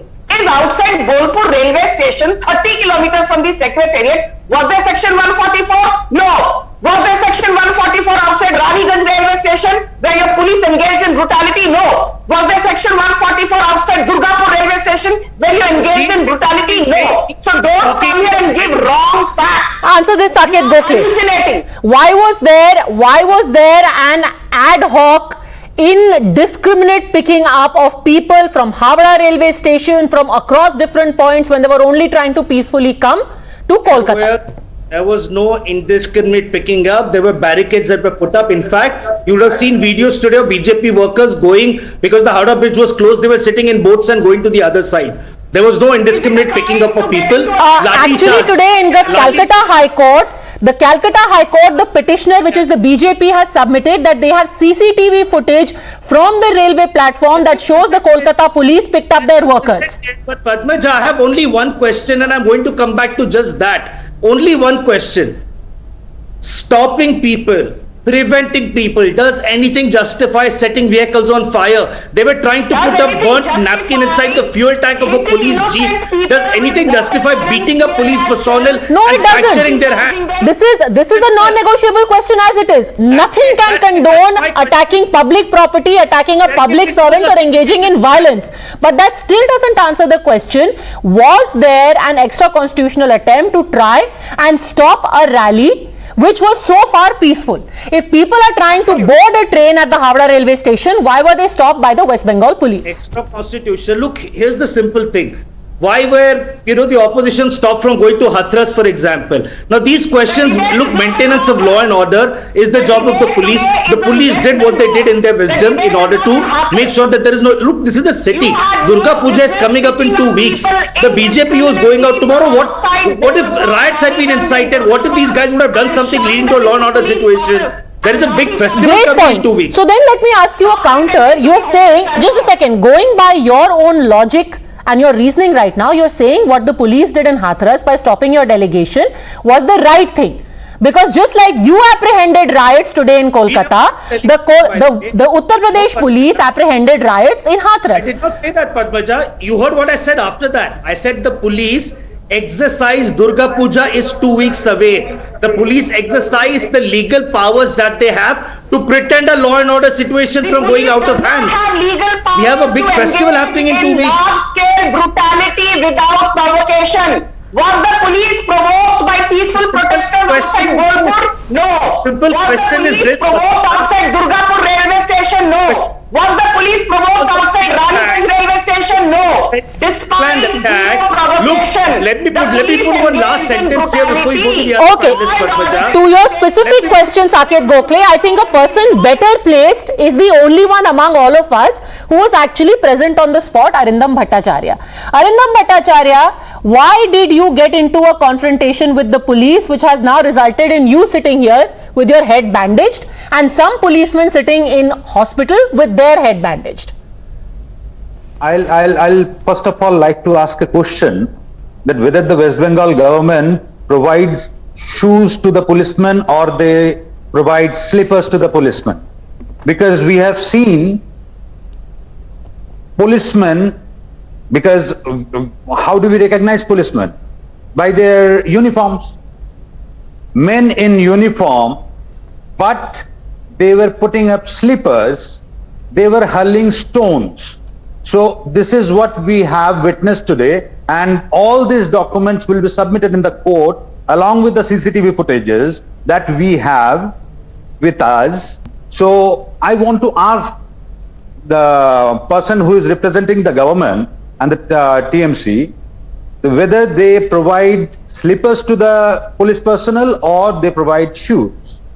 Because we have witnessed... So wait a second, your insinuation is that civilians dressed as policemen were attacking you. Is that your insinuation? No, I don't know whether they were policemen or just TMC cadres in the police uniform. Saket Gokhale. So that gives an answer to who has dodged the police vehicle. Great. Let me answer this. This conspiracy theory, now that the BJP has nothing to go by, now that, in the morning they were thinking that, we're going to turn this into this, we're going to show that, the TMC is cornered, and now that they've been exposed to the violence they've caused, they've come to a pathetic attempt to make conspiracy theories now. Tomorrow they're going to say this was a CIA plot against the country. Look, I have a very simple thing to put forward, Padmaja. This protest they first organized on the 7th of September. There was not enough of a crowd that turned up. It was very thanda affair. So they decided to postpone it to today. Their protest supposedly was against alleged corruption. Now, 1 minute, let me finish. It is the enforcement directorate which comes under the union government, the BJP government, that is probing all these cases. What was the point of this protest today? This was just a pre-planned idea that before Durga Puja we'll go out, we'll cause some violence, we'll try and spark off a riots here and there. So then we get a chance to blame the West Bengal government. The police acted very well and the police made sure that law and order is kept under control, and the police have done their job brilliantly today by not letting the situation go out of hand. Okay, but Saket Gokhale, I still don't understand this double standard when it comes to, say, Jamia. When there was a lathi charge on a crowd that was pelting stones at the police in Delhi, your party chief called it a crackdown on dissent. When your delegation tried to go to Hathras and it was stopped by the Uttar Pradesh police, apprehending a law and order situation, it was decried as a crackdown on dissent. And today when there is a march by the BJP and your police cracks down on it, you say this is the best thing to have done and it is a great job that they have done. Let me answer that. So either Jamia was a good job and Hathras was a good job, or this is a crackdown on dissent. Let me answer that. This is not my response, by the way. Hathras, a journalist called Siddiq Kappan was picked up by the UP police on his way to Hathras. The Supreme Court itself has said that the government is scared of criticism. The Supreme Court has said. It has come from the Court. The Supreme Court said the Chief Justice of India has said that he was exercising his right as a journalist. That is what he called being scared of dissent. They can come very well sit on a protest. Look, we draw the line at destruction of public property. The Prime Minister calls protesters as Andolan Jeevis, then his own party should follow the norms of peaceful protest. If you break the law in West Bengal, the police will deal with you. If you act like a hooligan, the police will deal with you as a hooligan. Okay. Please come in. Alright, Sanju Verma, come in. Yes. Padmaja, Saket Gokhale is right. If you act like a hooligan, the law of the land should take its course and the police should do what they need to do. But in this case, who was the hooligan? Was it the ordinary BJP karyakarta? Was it the ordinary BJP sympathizer who wanted to board a train to be a part of a peaceful protest? The policemen cannot act like vigilantes. And under Mamata Banerjee, who is not only the CM but the Home Minister and has the responsibility of law and order, let me tell you today, she failed as a CM, she failed as a Home Minister, she failed to control the law and order machinery. And I want to ask you, will she resign? Is she still hurting from the defeat at the hands of Suvendu Adhikari?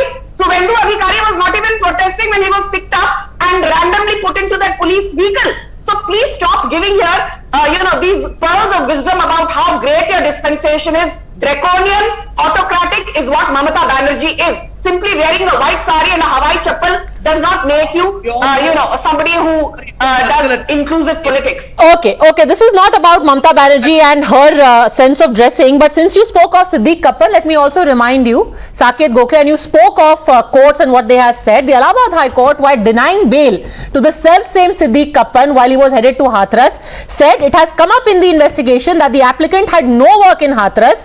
The state machinery was on tenterhooks owing to the tension prevailing due to various types of information being viral against all forums of the media, including the internet. The said trip of the applicant with co-accused who does not belong to media fraternity is a crucial circumstance going against him. So that is what the Allahabad High Court said about Siddiq Kappan. The UP government in an affidavit has spoke of how he belongs to the PFI, but anyway, he remains.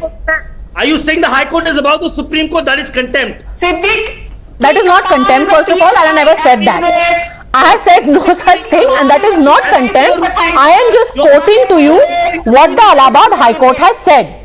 You are talking about a separate case in which this was said altogether, but anyway, this is not about Siddiq Kappan.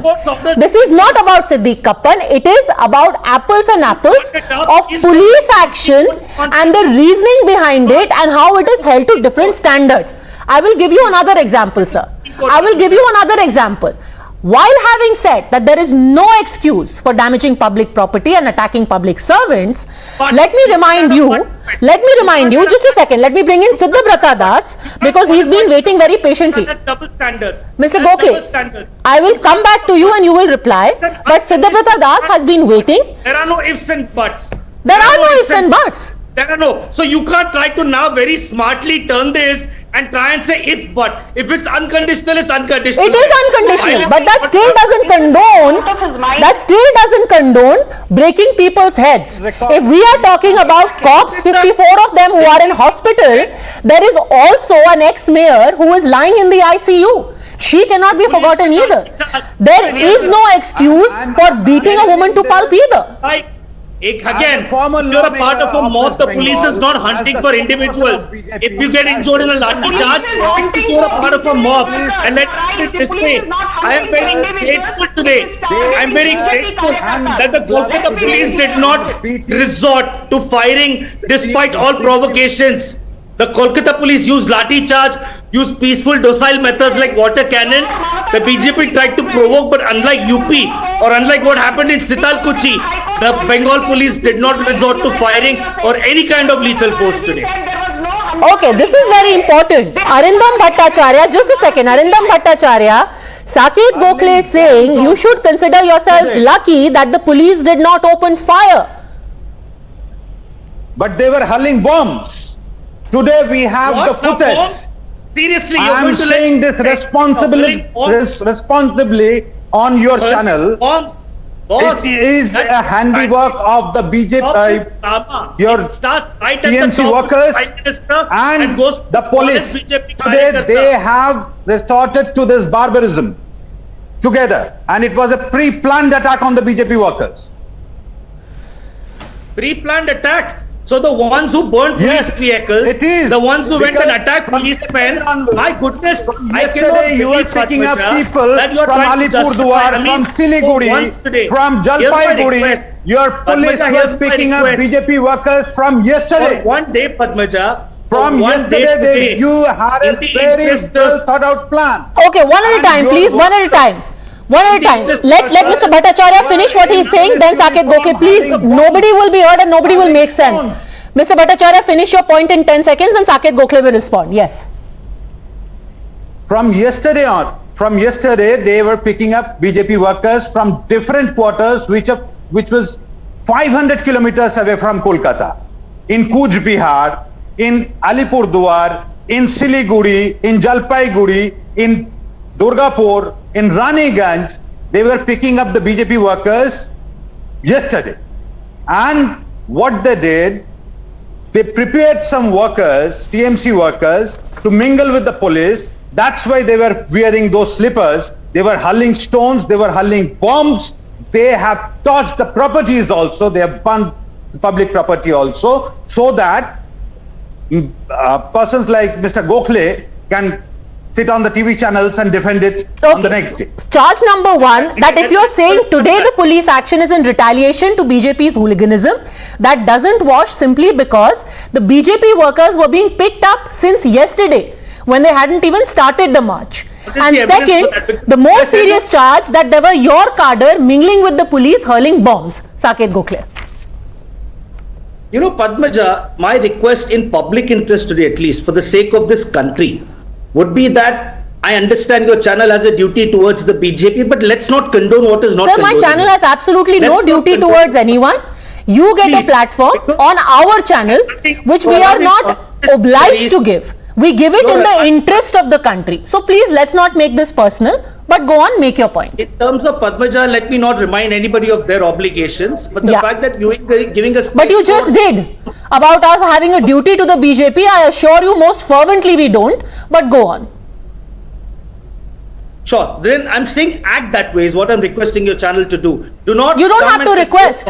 You are represented here adequately in the interest of the country. I can play... Thanks for your concern. Your go channel on.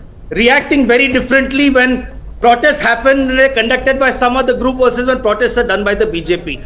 To answer these conspiracy theories, by the way, I'm going to say only one sentence here. Do not insult police personnel. Anybody can come up with any conspiracy theory saying that they were throwing bombs and TMC cadre were throwing bombs and absolute garbage like that. I'll put it very simply. I will request the BJP. I have a request for the BJP. Next time, please don't go and attack innocent police personnel. Why don't you come and attack TMC cadres if that's what you want to do? Why take your anger out on the police personnel who are only doing their job? These are poor police personnel who are doing their job for the country. Don't attack them. No, if you want to come and attack us. They are not doing the job for the country. They are doing the job for the TMC. Attack us if you want to attack. Okay, Siddhartha Das, let me now remind you of something that happened not too long ago. Just about 3 to 4 months ago, in June, there were protests in West Bengal, in fact in Howrah, the same area where we saw the protest today. This was against the supposed comments which had been made against the Prophet. For 2 hours in Howrah, 2 hours, road was blocked by protesters. The police didn't do a thing. The Chief Minister of West Bengal said, I request these people, why are you inconveniencing people here? Go and stop the road in Delhi. Now it seems very strange that suddenly the whole concern about people being inconvenienced, road being blocked, law and order being disrupted has arisen today, as it should. Where was the same concern in the month of June? When the same roads were blocked, when there was violent stone pelting, and let me quote to you from a report, for hours altogether, the police pleaded with the protesters while having stones being pelted on them. This was a violent mob. It was beating up the same police. It was chakka jamming the same road. No one moved a finger. Why? Tell me one thing. In June, the incident you were mentioning, were they beating up police? Yes. Police vans? Yes, they were. They were beating up the police. They were pelting stones at the police. I know, I was there. Please.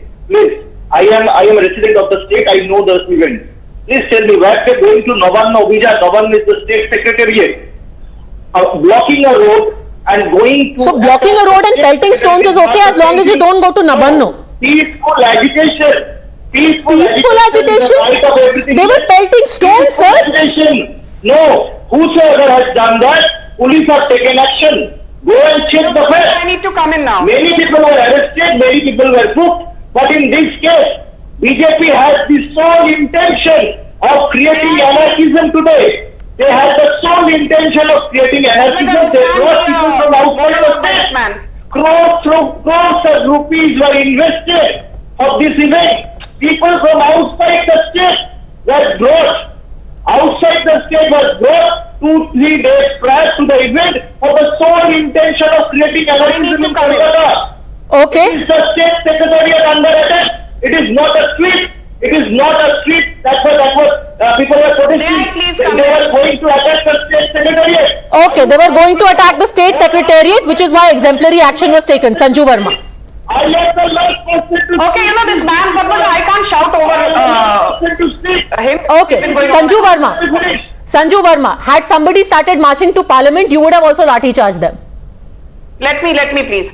Let me be very clear. When there was an insurrection, more than a year back at the Red Fort, with some people trying to disparage the tricolor, we had Mamata Banerjee coming out in full support of so-called Andolan GVs. So let's not sit here and be holier than thou. I want to ask a simple question.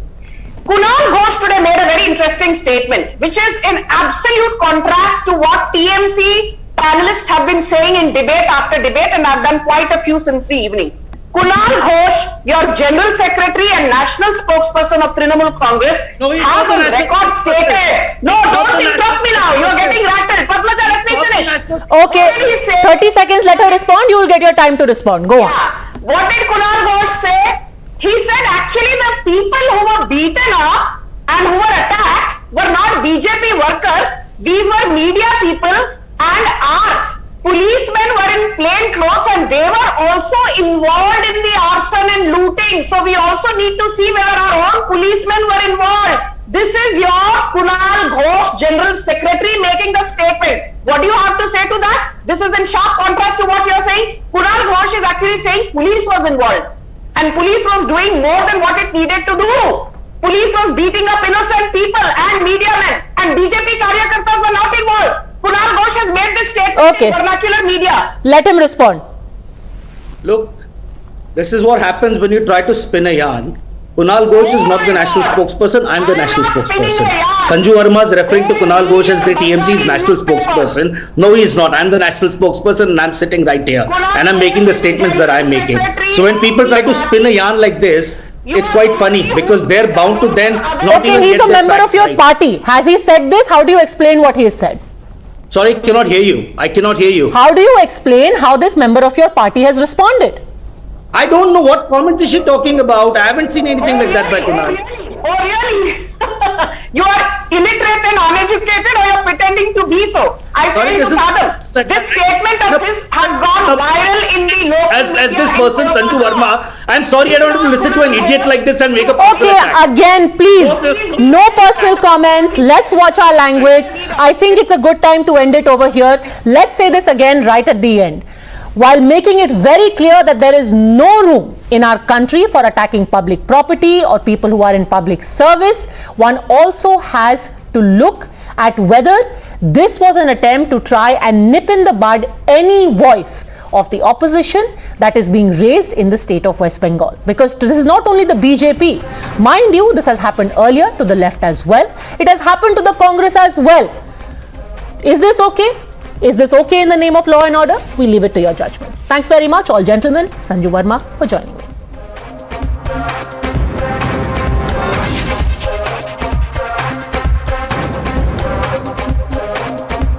Massive embarrassment after the name of its leader, N.A. Harris, and his son, Mohammad Nalapad, surfaced in the encroaching stormwater drains in Bengaluru. In that case, last week when rains had wreaked havoc in the IT city, the entire city was flooded. In fact, parts of the city was flooded.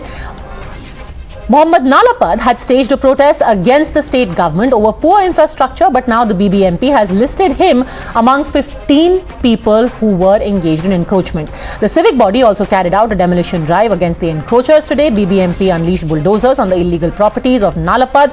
However, they continue to remain defiant. They say they haven't got any notice prior to this and only want to speak to concerned authorities. No, demolition drive is good. See, making Bengaluru better, I also welcome that. But see, Nalapad Academy, they have not given any notice. From past 25 years, we have owned that property. There has never been any drain there. Suddenly they have come, they are telling there is a drain. See, at least basic is they should give some time, they should give a notice, they should do a joint survey and then decide if it is there. We have not seen any drain there as long as I have been holding this property. If it is there, something was there or what was there, we don't know. So they should have given some time notice and then done all these things. But now they are doing, I don't know for what. I will also I am talking to the concerned people. Meanwhile, the BJP has vowed to take action against the accused irrespective of their political affiliations. Congress, on the other hand, has said that it should be probed which government gave permission for such construction to take place in the beginning. Are you going to take action against officials? Against officials, are you going to take action? Yeah, 100%. Anybody, small, big, no. Demolition for the Bengaluru sake. Sir, on Bengaluru sake. Action against officials. Everybody. Irrespective of whose name crops up, whose building it is, there are two things that needs to be done. One, if it is illegal, go ahead with the resolve that you claim to have. Number two, also find out how these people got permission. Who were the thing, under whose regime it happened, whether it was Congress regime or BJP regime. Who gave them the permissions? How come the officials are going scot-free for this? And why is it that for the greed of few officials, for the greed of the governments, the people of Bengaluru should suffer? You're watching the News Hour at 10, debate number 2 on Times Now, Super Prime Time. Sanju Verma continues with us. Tanveer Ahmed, national spokesperson of the JDS, also joins us, and Dr. Shankar Guha, leader of the Congress. This has to be awkward, Dr. Shankar Guha, that your party, which all this while has been campaigning against illegal construction, has been campaigning for the waterlogging that was seen in Bengaluru, one of your own leaders is involved in illegal construction that has contributed to that waterlogging. No, I don't think there is anything embarrassing here. If he has done something wrong, evaluate it, take action against him. What is there to get embarrassed? If he has done something wrong, whoever it is, X, Y, Z, my party, their party, take action against them in the due process of law. Whatever is there in the prescribed process of law, please go ahead, take action. And just don't stop at that. There are so many more people who are involved. Give me 2 minutes time. Yeah. I will tell you. From 2010 onwards, the BJP has been in power in the BBMP. That's a total of 11 years now. So what has happened in the last 11 years is there to see in front of us. And this particular, as I talk to you, the rains are pouring again in Bangalore. Just given a brief stop off in the last 10 minutes. In between 2013 and 2018, when Sri Siddaramaiah was the chief minister, he marked more than 2,626 properties which had encroached, of which between 2015 and 2019, including 1 year and 4 months of the coalition government, we cleared more than 90% of the encroachments. Around 600 to 700 encroachments are still pending. Once the BJP government came to power, these things have stopped. Now, enough has been said as to what should be done, what has happened, what has not happened. We have seen Bangalore is totally crumbling. We have an MP who is busy marketing a dosa joint. We have another minister, the revenue minister, sleeping in the meeting, where such an important meeting is happening, along with the chief minister. So we are sick and tired. We have a fantastic plan for Bangalore. We want to set a positive narrative. We are going to the people. We are asking them what is happening. We have set out task force. We have set up an action plan committee. We have taken industry stakeholders. We have taken residents, everybody. So let me just take the first part of what you have said to Sanju Verma. Why have you woken up today? Illegal construction, and lakhs of them, by the way, have been done across Bengaluru. Why did it take a flood for people to wake up, for the government to wake up? Padmaja, first and foremost, let's be very clear that you're right, that what happened between September 4th and September 9th in Bangalore was not just a heavy rainfall. There was 927 mm of surplus rainfall in Bengaluru urban alone. We are not even talking of Bengaluru rural. The normal is between 138 to 200 mm of rainfall in 3 to 4 months. So having 927 mm of surplus rainfall is by any standards a natural catastrophe. I think the Bengaluru civic dispensation and state government under Basavaraj Bommai have done a stellar job, and I'll tell you why. Which are the main areas which have been flooded? These are Bommanahalli, Yelahanka, and of course Mahadevpura zone. And I want to ask the Congress, we have 100 corporators and councillors in the BBMP. How many does the Congress have? 76. For so many years, who was heading the Bangalore Development Authority and the Zilla Panchayats? Because any decision pertaining to removal of encroachments and rejuvenation of water bodies has to be done by the Standing Committee of BBMP. Who was heading the Standing Committee of BBMP for the longest time? Do you have an answer to that? I am asking the Congress panelists. It was your party. And I want to say one very important thing, Padmaja, on your channel. Please, you had your say, let me finish. You asked me a let me question, make I an am important If you ask the question, let him answer. Shankar Goa, let him answer. Let him answer that question. Okay, Shankar Goa. You finish. No, let her finish. No, finish. Answer that question, Shankar Goa. Let me finish. Please. Padmaja, let me please finish.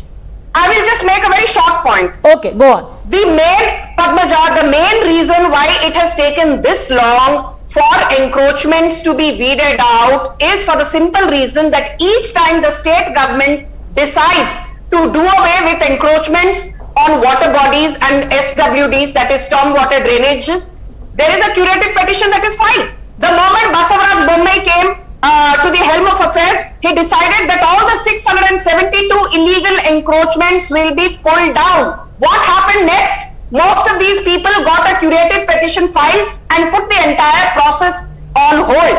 So the point is that there have been too many push and pull factors. But the BBMP for the longest time, its standing committee was ruled by the Congress, and Congress needs to have an answer as to why encroachments were allowed in the first place. Okay, Dr. Shankar Goa. Licenses under Siddaramaiah. Answer this. Why were licenses given? 2015. Why were licenses given? Yes, Dr. Shankar Goa. Let me make it very clear. In the last 11 years, the BJP is in power in the corporation. Now you're talking about the standing committee. How much power does the standing committee have? You know, I know. What can they do? Who's going to implement here? No, see, just putting the blame for the sake of it and pointing fingers. Remember, when you are pointing one finger at me, three fingers are pointing back. No, please listen to me. No, if you are interrupting, if you are acting like, if you are interrupting every time in every show, then might as well you can single-handedly talk. Go ahead. One at a time. Only Dr. Shankar Guha speaks now. I will keep quiet. Let her continue because she has this habit of always interfering into everything, just like the BJP. Please continue, madam. You talk. Single-handedly you finish. If you allow me to talk, I will talk. Absolute lie. Sanju Verma, okay, in that case, let me ask you a counter question. If the standing committee has all the power, how come today you have the power to remove encroachment? It's as simple as that. Today we had the minister, the revenue minister, saying that all the pending illegal constructions in Bengaluru will be raised like Noida Twin Towers by next monsoon. If you can say that today, you can say that 1 year ago also. You can say that 2 years ago also. You have the power to raise these illegal constructions. If you have that power today, you had that power 1 year ago also. Padmaja, that's a very, very interesting question, and I will just say this to you, that the BJP government, even when Yediyurappa was the CM, had decided that illegal encroachments would be pulled down, but then we had the COVID pandemic and ahead of the BBMP elections, which will now be held in August 2022, they've been delayed by 2 years. There was a delimitation exercise going on as well. So there were other elements which stalled the entire process. But my point is this, we have chosen to do where none dared to even step on. And I'm talking of large IT companies, large IT parks which have reclaimed lake beds and made encroachments a routine affair. Okay, so Dr. Shankar Guha now. Pulling it down.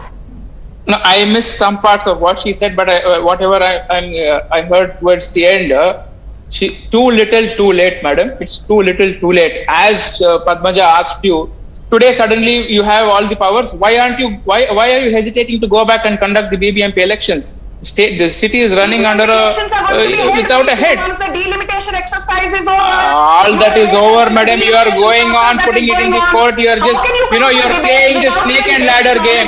You are playing the snake and ladder game. See, basically, you don't have any answer. So you always deviate from the syllabus. Padmaja, anything out of the syllabus, they don't have an answer. You ask them something out of the syllabus, I will tell you. 80 Ramaswamy Commission, totally it earmarked 12,000 acres of encroached land, out of which our government cleared almost 10,000 acres. What happened after that? When they came to power? Please go ahead and see 80 Ramaswamy Commission, they earmarked 12,000 acres of encroachment. More than 10,500 acres of land was cleared. And during Siddaramaiah ji's time, we have cleared more than 350 kilometers of stain water drum encroachment. Okay, great. Wonderful for that, sir. But that still doesn't explain why, while all of this encroachment was being cleared by you, it didn't strike you for a moment that your own leaders, including your youth Congress chief in the state, also have a massive building which is an encroachment.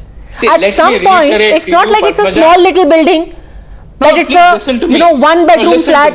It's a massive building. Let me reiterate to you, whether it is our youth Congress or main Congress, X, Y, Z, if somebody has violated and they stand to be punished under the course of the law. There is no second word on that. Nobody is protecting anyone. Conduct an inquiry into the due course of law, whatever is there, you take action against them. We are not suddenly one day morning, they realize that somebody else has done something wrong. And she said Mahadevpura, half of Mahadevpura has drowned. So who is in power in Mahadevpura? Who is the MLA there for such a long time? Who was a minister? What is he doing?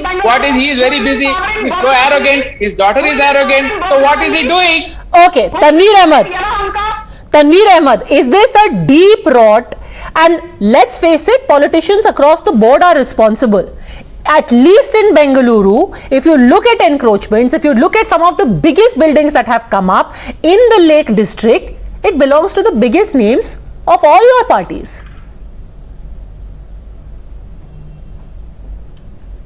Padmaja, I think rather than my good friends from BJP and Congress, rather than putting blame on each other, we need to really put our head in shame and apologize to all those poor people who absolutely didn't know that this was a lake bed area and they constructed their houses and their houses are demolished today. We need to first apologize. And second thing, I can really tell to Sanju Verma, Yelahanka, I think Vishwanath is an MLA for last 3 terms. Madhevpura, BJP MLA for last 4 terms. You said RR Nagar, it's a BJP MLA for last 3 terms.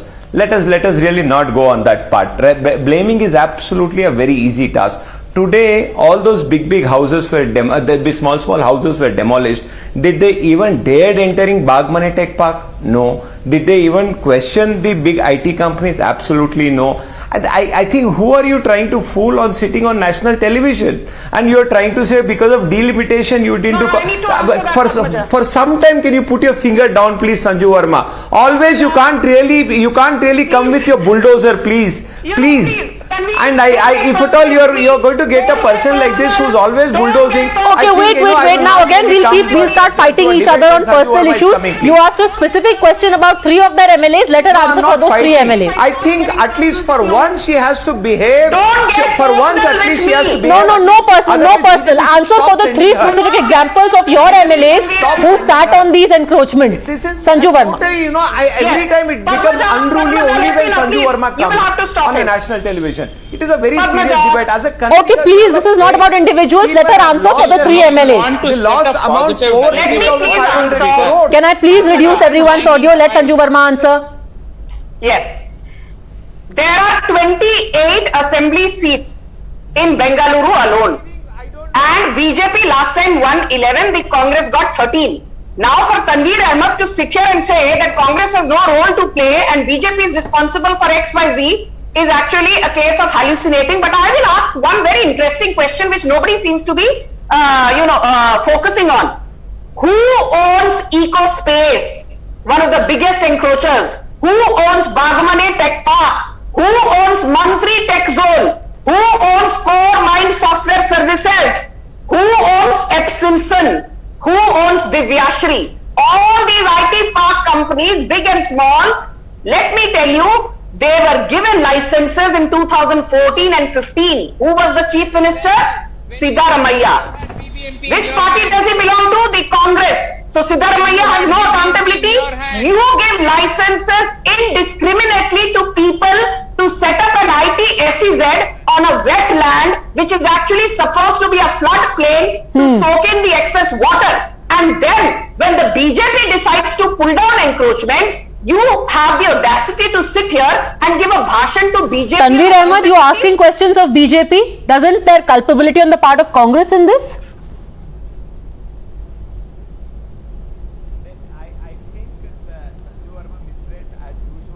I think I said all the political parties are responsible. There is no political party which is not responsible for the menace which is really created here in Bangalore. Can I really tell Sanju Verma how many places is owned by BJP leaders? I will name. I am a Kannadiga living in Bangalore from the time I was born. I know everything. I think rather than going and blaming Siddaramaiah is responsible, Kumaraswamy is responsible, or Bomma is responsible, let us really tell sorry, apologize to all the Kannadigas who are really in a sad state of life. But you are sitting here and giving a bhashan to the... Alright, no, and it shouldn't stop at the apology. Every single person who has encroached on that land should be made to pay for the damage that has already been caused to the public and to public property, only so they could fill their own pockets. It shouldn't stop with an apology. Thanks very much, both gentlemen and Sanju Verma, for joining me.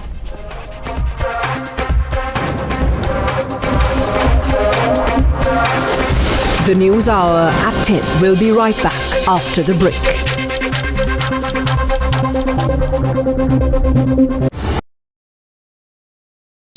The most pressing issues, the most informed minds, free and fair exchange. Converse India with Rahul Shivshankar.